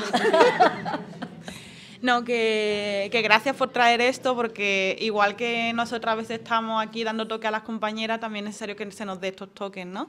Y que siempre nos lo planteamos, porque nos atraviesa mucho la academia y muchas veces creo que estamos atravesadas por el demostrar, ¿no? El demostrar que sé, el demostrar que valgo, el demostrar con todos los prejuicios que nos atraviesan, y nos queremos poner por encima. Pero, por ejemplo, a mí una cosa del fanzine que me gustó mucho: mi padre no tiene estudios, mi padre empezó a trabajar con 13 años, tiene 77, y se leyó el fanzine y entendió perfectamente de qué se estaba hablando, y cuál es el sentido, ¿no? Y creo que tenemos que hacer un poco todo este trabajo de decir cómo hablamos, cómo llegamos, sin perder las dos cosas, porque creo que es importante, ¿no? Este nivel de calle y este nivel un poco más, como diría la gente flipada, elevado, ¿no? Pues ya está, porque que no me he enfadado, ¿vale? Vale, perfecto. Ella quiere hablar. A ver. ¿Quién? ¿Soledad? Dale. No, bueno. No sé si podemos intervenir. ¡Claro! Por favor, no nos queda agua. Bueno. Si te queda, que tiene aquí. Tiene aquí un Voy a ser muy breve, ¿vale? Tendría muchas cosas que decir y estoy muy movida por muchas cuestiones, pero voy a ser muy breve, ¿no? Porque es lo que toca. Gracias, antes de nada, porque, bueno, pues soy 4 ejemplos claramente de fricciones de ese mito del que venimos hablando, construido desde lo foráneo como lo hegemónico o el patrón hegemónico de la figura andaluza universal, ¿no? Esa visión pictórica pasiva. No es casual que además ese mito se construya desde una blanquitud o desde unos rasgos fenotípicos traídos del pueblo gitano que todavía por ahí puede pasar, ¿no? Puede pasar como blanco y por supuesto con esa exotización de la que veníamos hablando. Y lo negro no está porque la compañera ha dicho algo que es como muy preciso y en Burumbé se plasma muy bien. Negritud y esclavitud hoy día siguen yendo de la mano. A pesar de que Sevilla tuviese más de un 15% de su población negra y por eso Jinca es normal que sienta cosas cuando pasa por el puente de Triana y Cádiz un porcentaje mucho más elevado, el estigma, la esclavitud termina pero el estigma continúa y continúa la raza y continúa al día de hoy. Por eso, a pesar de que contamos con un mito construido y estereotipo sobre la mujer andaluza muy clarividente, sigue siendo una mujer blanca. Porque si tú, el ideario que tienes sobre lo negro va ligado con lo esclavo, estás hablando de algo que no es dueño de sí, entonces no puede ser dueño ni partícipe de otras cosas, ni mucho menos creador o parte de un elemento cultural como el flamenco, ¿no? El flamenco, la danza y otra serie de saberes, porque se ha construido desde un, de un despojo de lo humano, ¿no? Entonces, ese es un estigma que perpetúa hasta hoy.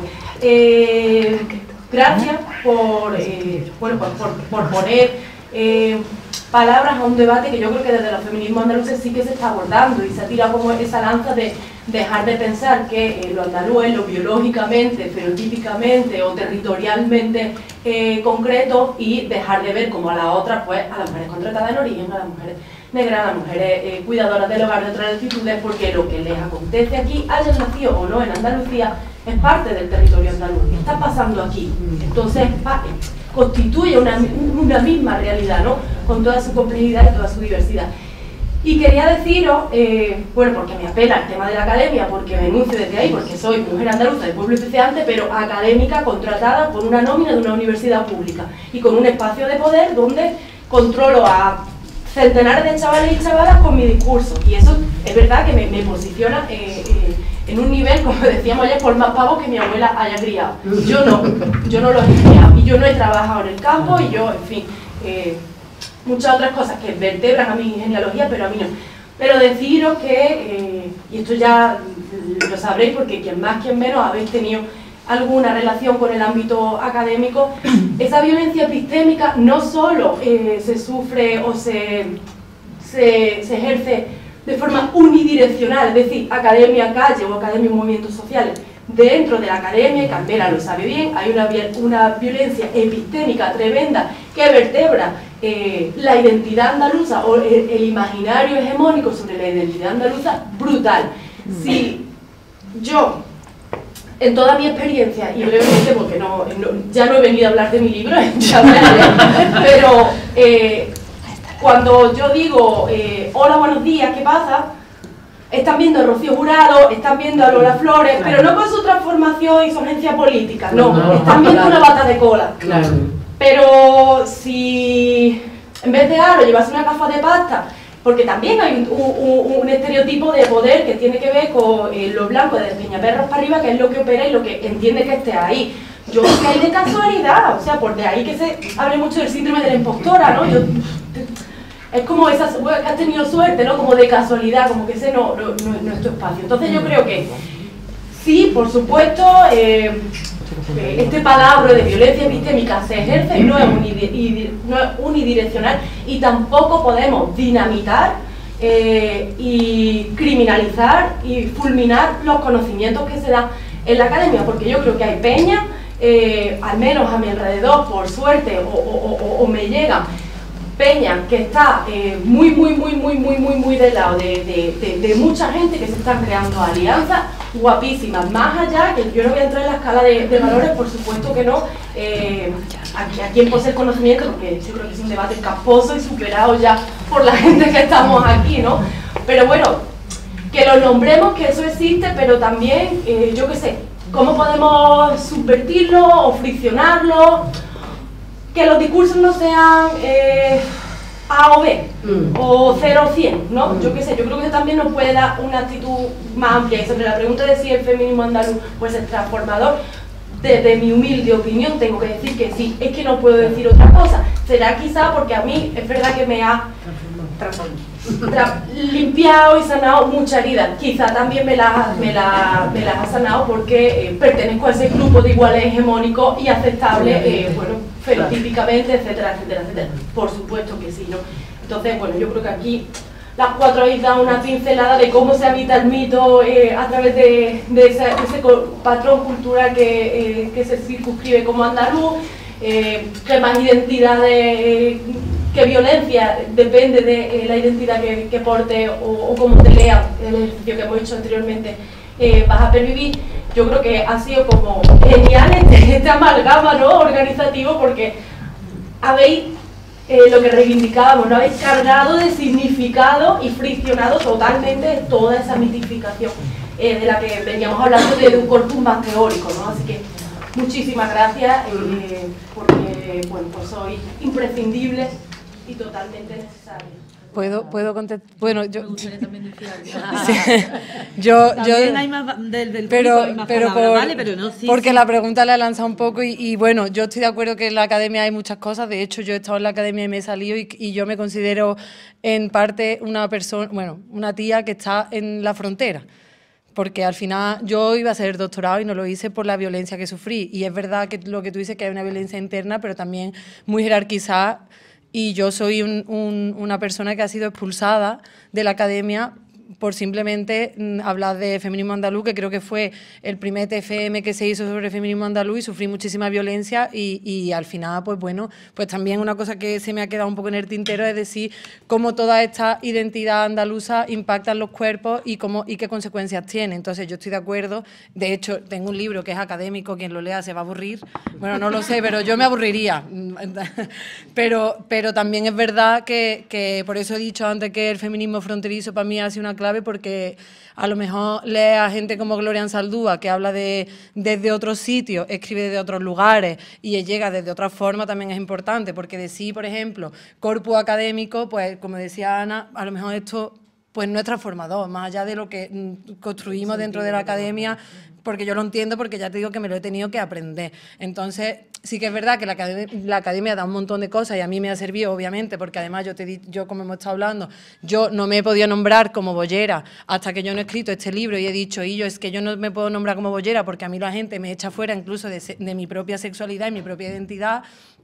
Entonces, claro que me ha servido, pero la pregunta de si el feminismo es transformador no es si a mí me puede transformar, sino si puede transformar de manera colectiva, de manera a lo mejor transnacional, si es que existe una nación. Y luego la otra cosa que yo, por ejemplo, pienso con el feminismo andaluz, que el feminismo andaluz se ha construido a lo mejor desde un sitio donde las chavalas de los 80 no éramos nadie, y sí que tenemos ese recuerdo de nuestras abuelas y nuestra tal, pero yo, por ejemplo, que tengo una hermana de 20 años, 21 tiene ahora, yo ya le he abierto el camino. Yo soy la primera mujer y persona que ha tenido una carrera en mi familia, tiene una referencia, soy escritora, con todo lo que eso conlleva o con lo poco que conlleva eso. Entonces sí que es verdad que el feminismo andaluz para mí ha sido una puesta en el centro de muchas chavalas de los 80 que teníamos, 80 a lo mejor 90, que teníamos como una farta de referentes que flipa, pero vale, eso ya se ha hecho y ya llevamos como desde 2015, que además Mar Gallego fue la primera que puso en boca de todo el mundo, que no sé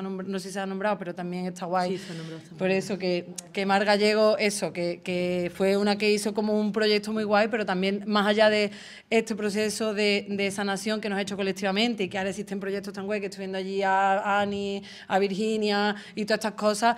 Ahora, una vez, ¿a dónde vamos? ¿Dónde está vamos a colocarnos ya en la frontera? Vamos a ver cómo podemos, lo que comentaban ellas dos, de generar alianza, porque yo en un punto sí que lo veo, pero también veo que nos estamos como, tú decías, bueno, no sé quién lo decía, no tú, ¿no? Lo de la lucha de los privilegios. Creo que muchas veces el feminismo andaluz estamos haciendo muchísimo el hecho de decir, es que yo estoy oprimida, es que yo estoy oprimida. Bueno, prima, tú estás oprimida, pero yo no he criado pollo, yo tampoco y no me he puesto a recoger aceitunas ni me veía los mantecados porque mi madre ha puesto el cuerpo y lo sigue poniendo por mí. Entonces, bueno, está bien, yo estoy de acuerdo contigo también, pero también es verdad que vamos, siguiendo a las académicas como Gloria Saldúa, vamos a colocarnos en una frontera y vamos a ver qué alianza, porque...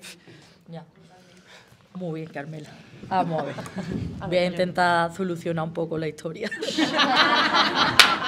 Que la has liado. Porque me pasa mucho que cada vez que hablo sube el pan y al final es como una bomba. Me pasó también cuando en un artículo, en una entrevista que me hicieron, dije que el movimiento feminista se había echado a la calle en España entera por la chica, la víctima de la manada, y que con las compañeras marroquíes pues se la ha sudado totalmente, y hubo feministas que incluso de Huelva, tal, que bueno, ahora a día de hoy no me hablan y que decían: es que las feministas no somos todas iguales. Digo, hostia, estás teniendo el mismo discurso que los tíos cuando hablamos de machismo y de feminismo. Sin embargo, ahora que no te interesa, esto no te... exactamente. Entonces, Bueno, es la madre de todas las luchas. Exactamente. Y no sé, es como que lo que he dicho antes ha podido parecer como de que ni mucho menos quiero yo criticar esto que se ha hecho aquí, ni quiero decir esto es una mierda, no, al revés, y es que estoy totalmente agradecida. Ni quiero decir que la gente de la academia no diga, la gente de la academia toma por culo. No, es que no se trata de eso, al revés. Claro. No. Pero es como, no sé, también con... Ya tenemos el síndrome de la impostora. Que también me está pasando ahora que estoy escribiendo un libro con Nazaret Castro, que es una experta, una fenómena de cómo funciona el sistema alimentario a nivel mundial. Yo estoy flipando en colores escribiendo el libro con ella, además de ser un orgullo, y estoy aprendiendo de ella lo más grande. Ella me comunica también constantemente que también aprende de mí, y creo que eso es precisamente lo que tenemos que compartir los saberes y demás. Pero, hostia, es que a mí me corre tanta prisa y veo tan urgente que lo que hacemos aquí le llegue a otra gente, que es que algo tendremos que inventarnos, algo tenemos que hacer, porque es que nos están comiendo el terreno, tío, y nos lo están comiendo gente, que esto se va a volver muy duro, y sobre todo para la peña que vivimos aquí, como esa gente lleve a cabo sus intenciones, ¿no? Entonces, ¿de qué manera podemos hacerlo para que al final la gente se anime a participar de estos eventos y diga, no, yo quiero estar allí y me estoy sintiendo allí guay, me estoy sintiendo representada y me estoy enterando de lo que se está hablando allí, ¿no? Como ocurre también en los movimientos de izquierda muchas veces, que si se pone a hablar de Carlos Marx, que si se pone a hablar en el feminismo de la Simone de Beauvoir, hostia, pues esa mujer lo hizo muy bien en su día, pero es que no tiene, a mí qué coño me importa eso, no tiene nada que ver con lo que está ocurriendo aquí ahora, ¿no? Y no sé, esto... por poner un poco en cuestión y que no se sienta, porque muchas veces como hablo tanto desde la rabia y desde la de esto que tengo, pues parece como que estoy ahí, pum, atacando, tirando bombazos, y no quiero yo para nada tampoco eso. Ana, que aquí. lo hacemos bien. A ver. Concreta, Ana, Ili, vale, no, pero tiene la palabra tanto también. idiomas y elegiste hablar con la verdad. Vale. Yo, lo mío es breve, corto, sobre lo que tú has comentado de la conexión negritud, esclavitud y todo este constructo. Yo no estoy de acuerdo contigo, porque básicamente yo he participado con Carmela, Salmorejo Majao, y yo ponía esos ejemplos porque Carmela y yo nos conocemos porque Carmela estaba buscando mujeres negras.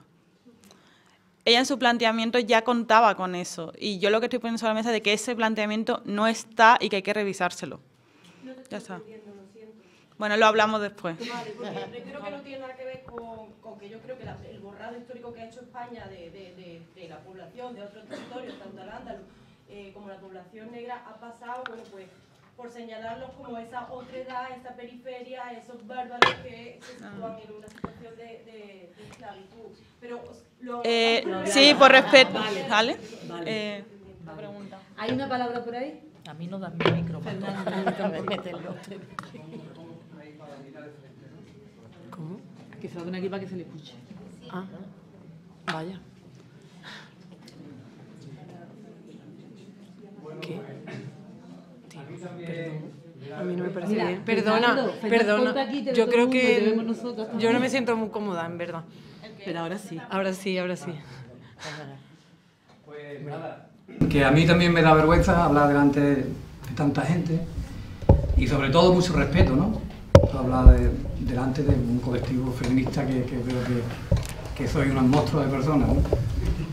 Pero bueno, quiero aportar algo también y quiero hablar de las mujeres andaluzas históricas como las mujeres del Sindicato Andaluz de Trabajadores, ¿no? Las mujeres que ocupaban las tierras del cortijo de Humozos, por ejemplo, en Marinadera, y que la Guardia Civil, pues a palos, la echaban a rodar montaña abajo, que perdían a sus niños porque algunas de ellas estaban embarazadas. Esas mujeres, esas luchas, como las mujeres también, los otros días vi un documental que se llama Mujeres en Lucha, que está muy bien, y salían una andaluza inmigrante también en Cataluña. Yo me he tirado 30 años en Cataluña, yo me llamo Salvador, perdón. Bueno, he estado trabajando en una empresa de limpieza, pero yo me siento jornalero andaluz, soy jornalero andaluz, ¿no? Pues viendo este documental, una trabajadora de Andalucía, inmigrante allí en Cataluña, en el barrio del Carmelo, en aquellos tiempos del 70 y tanto, pues cómo luchaban. Pues mirad, un ejemplo que a mí me removió, ¿no? Hacían asambleas porque un autobús no subía al barrio del Carmelo porque aquello tenía baches y esto, ¿no?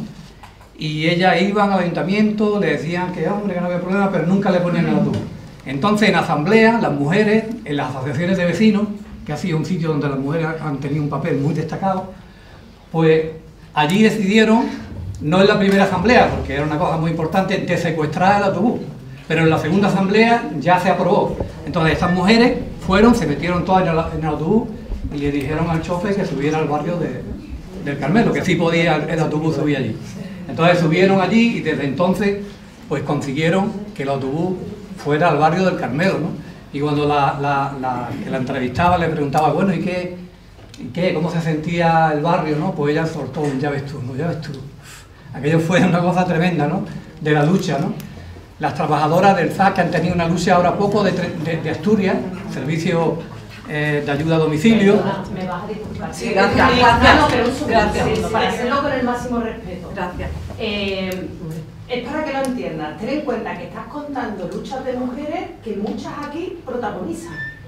Gracias. Entonces, sí. Te lo digo porque... Pues, mi reconocimiento y mi admiración yo estoy interviniendo para admirar. Porque te lo digo en el sentido de que tenemos tan pocos espacios para hablar en nombre propio que si de verdad te invito a que te puedas sentar, porque lo que tú estás contando igual lo cuenta una protagonista. Por favor. Sí. Entonces, de verdad, no pido tampoco eso. Digo, bueno.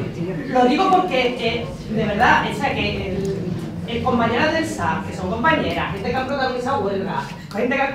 Pero además... es que me está interrumpiendo mi intervención. No, pero es que no entiendas, es que nos vemos una vez al año. Es para que tú lo entiendas. Una vez al año, una jornada de... Y lo que tú estás contando creo que tiene mucho valor y es el protagonismo que se le quiere dar aquí a que lo contemos las protagonistas de esas luchas. Por favor. Que son las compañeras que están... Yo me gustaría que se dijera esto por mayoría. Perdón, si la mayoría de los que hay aquí no quieren que yo intervenga, yo no intervengo. Perdona, no vamos a decidir por mayoría, porque para empezar las normas no las pones tú. Una compañera te está pidiendo que no ocupes el espacio de voz. Pues mira, la verdad que no ocupes el espacio de las mujeres, que es la parte del feminismo que nos toca. Y te lo decimos desde el respeto porque habemos muchas, y de hecho aquí hay una compañera que es jornalera y que a lo mejor puede contar la historia mejor, y hay muchas ahí, o sea que está ocupando el espacio. ¿Hay alguien que lo cuente mejor que yo?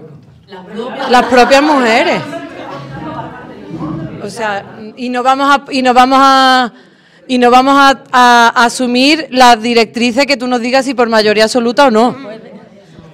Mira, justo eso, hablando como estábamos de la pregunta de qué podemos aportar, feminismo andaluz y demás, está guay que pase esto, porque una de las cosas que ocurre hoy en día y que yo creo que también estamos aportando al feminismo, una de las cosas que ocurre hoy en día y estamos aportando al feminismo es que nos demos cuenta de cómo han cambiado las maneras de hacer sindicalismo.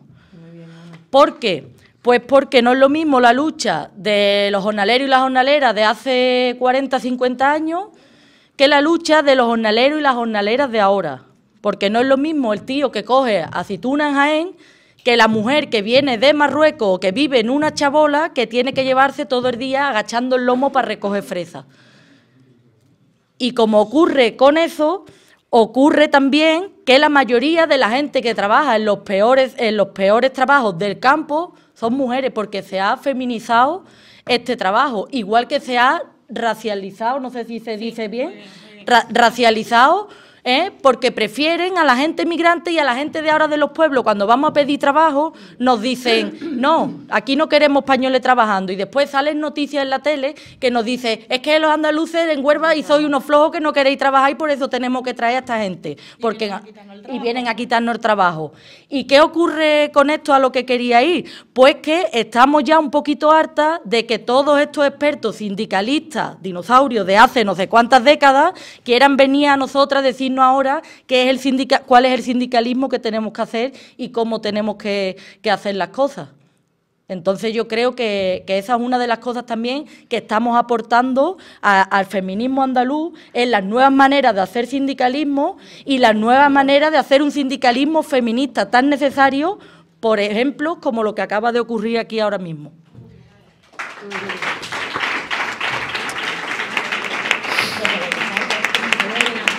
Madre mía. Perdón. Mira, un momento, que voy a responder con una letra por soleá. Perdona. Esto es que estoy en la mesa, ¿sabes qué te digo? O sea, que me han invitado. O sea, que a ver, o sea, perdona, ¿puedo hablar? Presumes que eres ciencia y yo no lo comprendo así, porque siendo tú la ciencia no me has comprendido a mí. Mercedes Fernández Vargas, alias La Cerneta, mujer gitana, madre de la Soleá. O sea, que si podemos entender un poquito que a lo mejor, si quieres, sigo leyendo, porque por esta razón yo escribí este libro. La escritura, la investigación y la ciencia están creadas por la subjetividad de quien narra e investiga.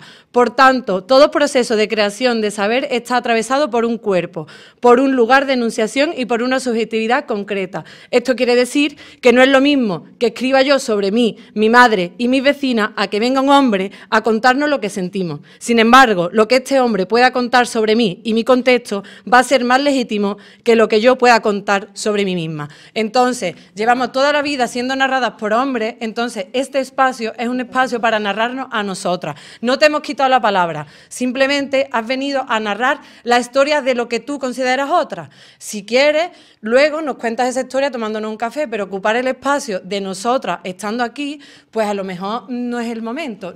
Y si te sientes que te hemos quitado la palabra, pues tienes dos trabajos. Y por hilar un poco con Carmela,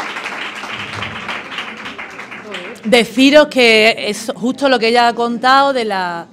Pues si tú no estabas al principio, hemos explícitamente dicho en la presentación que estos espacios son también para narrarnos desde nosotras, ¿no? O sea, que lo hemos planteado aquí desde el principio. Y que es muy importante que las voces de lo que queramos contar sean nuestras voces. Entonces, bueno, que se sepa un poco que también era la línea de los planteamientos y las finalidades de este foro y de este espacio, ¿vale? Yo voy a decir una cosa, extrapolando, creo que cuando hablamos de temas de racismo, por ejemplo, se nos hace más evidente a veces otro tipo de... Lo digo por lo que, por ejemplo, a mí me toca. Yo estoy muy tentada, porque trabajo con temas de migración, de contar mi historia sobre temas de personas racializadas y temas de discriminación. A mí no se me pasa por la cabeza que habiendo personas racializadas, yo sea la que hable del tema. Es que no se me pasa por la cabeza. Las demandas que hacen las compañeras racializadas, las demandas que hacen las compañeras del ámbito que sea, por una cuestión de clase, por una cuestión migratoria, por lo que sea, nos están demandando todo el rato, y ahora lo hacemos nosotras como mujeres, que podamos hablar en primera persona. Yo siento que no se ha entendido. Creo que precisamente porque no se entiende nos cuesta tanto que se respeten estos espacios. A mí me encantaría que luego en espacios informales podamos echar un rato. Pero me parece además de una violencia tremenda que cuando desde el respeto se explica por qué un espacio no tiene por qué tener ese protagonismo y no se tiene por qué copar porque tenemos muy poquitos espacios para poderlo hacer, la reacción además será una reacción de enfado y tan evidente. Entonces, lo podremos aclarar, pero creo que a veces para explicar estas situaciones tenemos que poner otros ejemplos porque parece ser que a día de hoy no es evidente, que es muy difícil hablar desde el lugar desde un conocimiento situado, pero sobre todo desde una misma, y sobre todo lo estamos haciendo desde discursos que tienen que ver con ser mujer racializada, con ser mujer además de clase obrera. Hombre, pues vamos a intentar en la medida de lo posible aprender todo lo que podamos, porque yo, que me sitúo en algunos de esos espacios de trabajo y que puedo tener conocimiento de esas realidades, lo tengo desde otro lugar completamente distinto y me interesa que luego hablen las personas, además, precisamente que lo viven en primera persona. Digo que esto es importante y que lo podamos abordar desde ahí, porque es que son muchos años ya las que muchas nos venimos encontrando aquí para saber que yo, por ejemplo, cuando me he atrevido a hablar, lo he hecho muy incómoda y no se me hubiera pasado por la cabeza hacerlo si no es porque entiendo que es un sentir generalizado y lo hago como tía, no te hubiera callado como tío. Probablemente no me hubiera dado ni cuenta de lo que estaba pasando.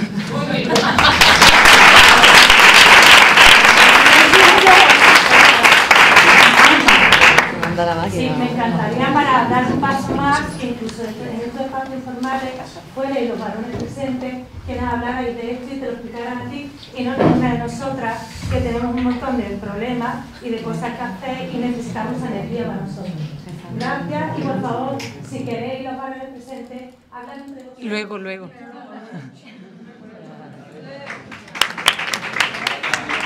Cerramos ya, madre mía, tía. Joder. Bueno, yo creo que ha sido súper interesante, súper intenso, que han salido muchas cosas que creo que hay que darle muchas vueltas, que creo que se han escuchado las voces propias y eso hemos dicho que es lo principal y que ahora toca darle vueltas, ¿no? Son las 2:20, sintiéndolo mucho que cortar, hay que ir a comer. Y os lo digo, esta tarde es igual intensa, así que por favor a las 4:30, impunto, aquí, impunto, ¿eh? Impunto. Qué guay, me encanta, nena. Qué guay, qué maravilla.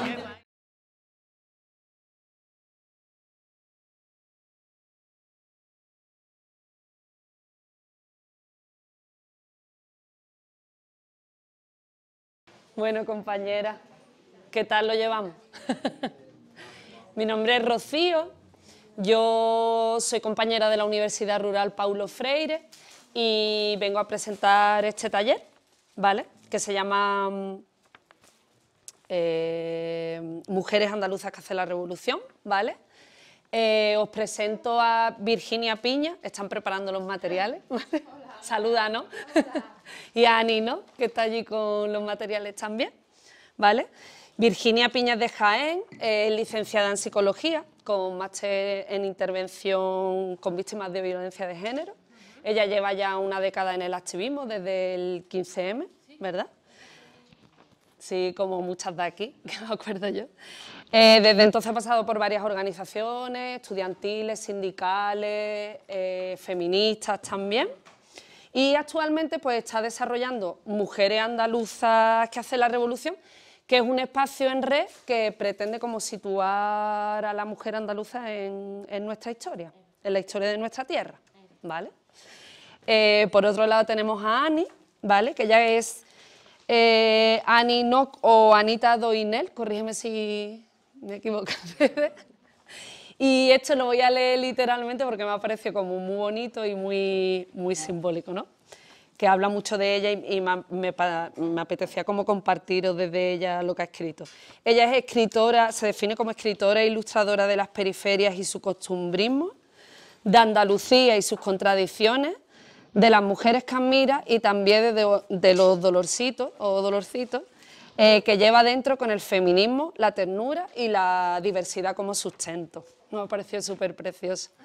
Así que nada, os cuento un poquito cómo va a funcionar el taller, ¿vale? Tiene una duración de unas 2 horas y media aproximadamente y va a tener como 2 vertientes. Una que es un poquito más teórica, en la que vamos a analizar con Virginia los principales ejes de opresión de nuestra Andalucía, que serían, ¿no? Bueno, vamos a analizar biografías de mujeres andaluzas en diferentes áreas. Vale, perfecto. Y el otro sería con Ani, que sería como trabajar la historia de las mujeres andaluzas a través del collage, con sus indicaciones, ¿vale? Entonces, pues bueno, un placer, bienvenida, y para cualquier cosita, para aquí estamos, y vamos a empezar.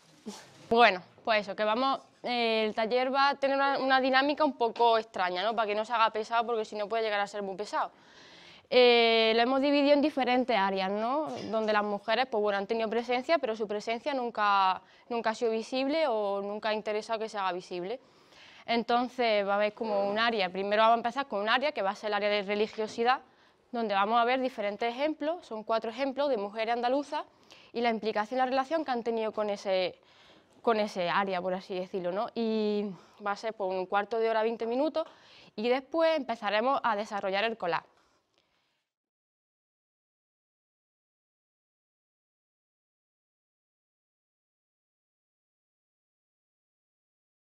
Perspectiva feminista, un saludo a la cámara que me han dicho que tenía que saludar.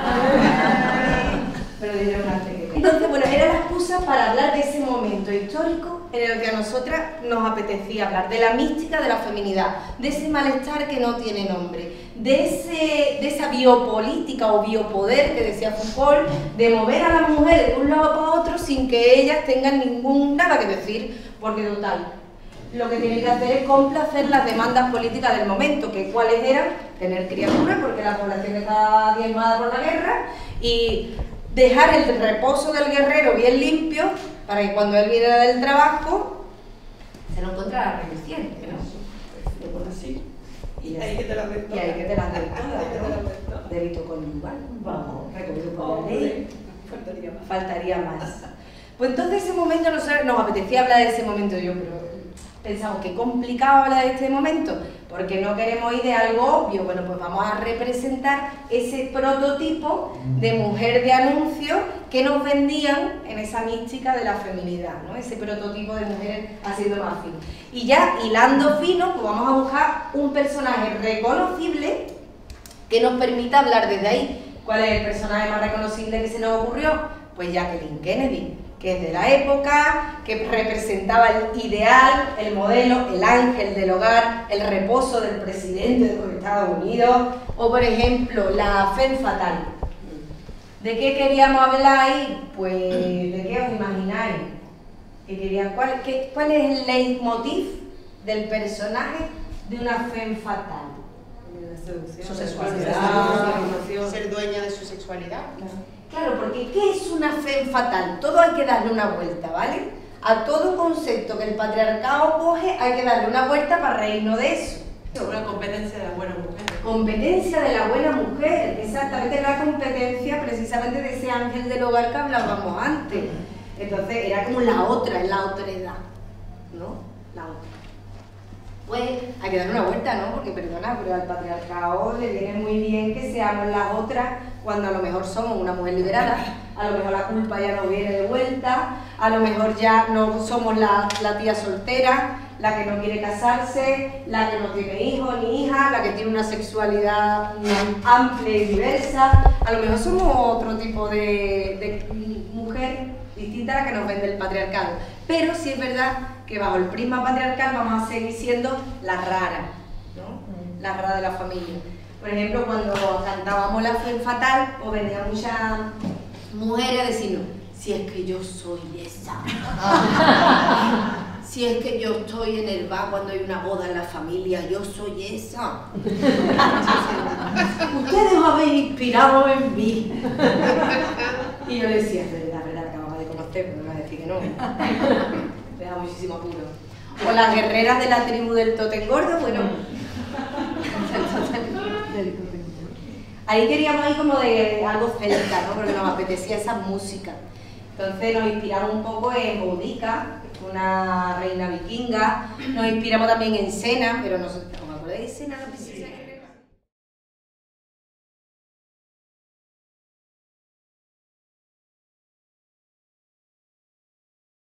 Bueno, yo también he traído palabras como frontera porque al final el cuerpo es un límite, pero también a través del flamenco, a través de la expresión, como ha dicho la compañera Meritxell, también se construye como otra forma de diálogo que se atraviesa la frontera del cuerpo y hace otra forma de expresión, y es una frontera también el flamenco y el folclore andaluz.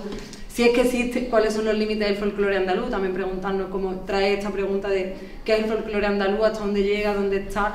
Pero sí que es verdad que se ha construido en un espacio como fronterizo y se ha construido desde un lugar donde han atravesado muchísimas cosas, que es verdad que es romaní, pero es verdad que se ha dado aquí. Y está muy enraizado en el territorio, o sea que para mí el flamenco y el folclore tienen muchísimo que ver con la territorialidad y el territorio tiene muchísimo que ver con el cuerpo también. Entonces, como he visto que tenéis ganas de poner el cuerpo, ¿no? Pues el territorio y el cuerpo están muy relacionados y no es lo mismo cómo se practican ciertos folclores en un sitio que en otro, y se ha dado aquí, en Andalucía, y dicen que en la Baja Andalucía, aunque también es verdad que en otros territorios, también es verdad que hay una occidentalización de Andalucía, entonces bueno, pero que para mí es muy importante decir como esto, que tiene que ver con una frontera, con un devenir de pueblo, con un devenir de orígenes, y tenerlo como en la cabeza. También feminismo popular, para mí el flamenco y el folclore tiene muchísimo que ver con los feminismos populares, porque muchas veces el folclore, aunque romanticemos muchísimo, pero para mí el folclore, y esto es una percepción, ¿sabes? O sea, yo tampoco quiero sentar cátedra, es como lo que yo, a lo largo de mis tiempos que yo he estado bailando y expresándome, pues para mí el flamenco tiene mucho que ver con la forma en la que las comunidades de mujeres han creado, ¿no?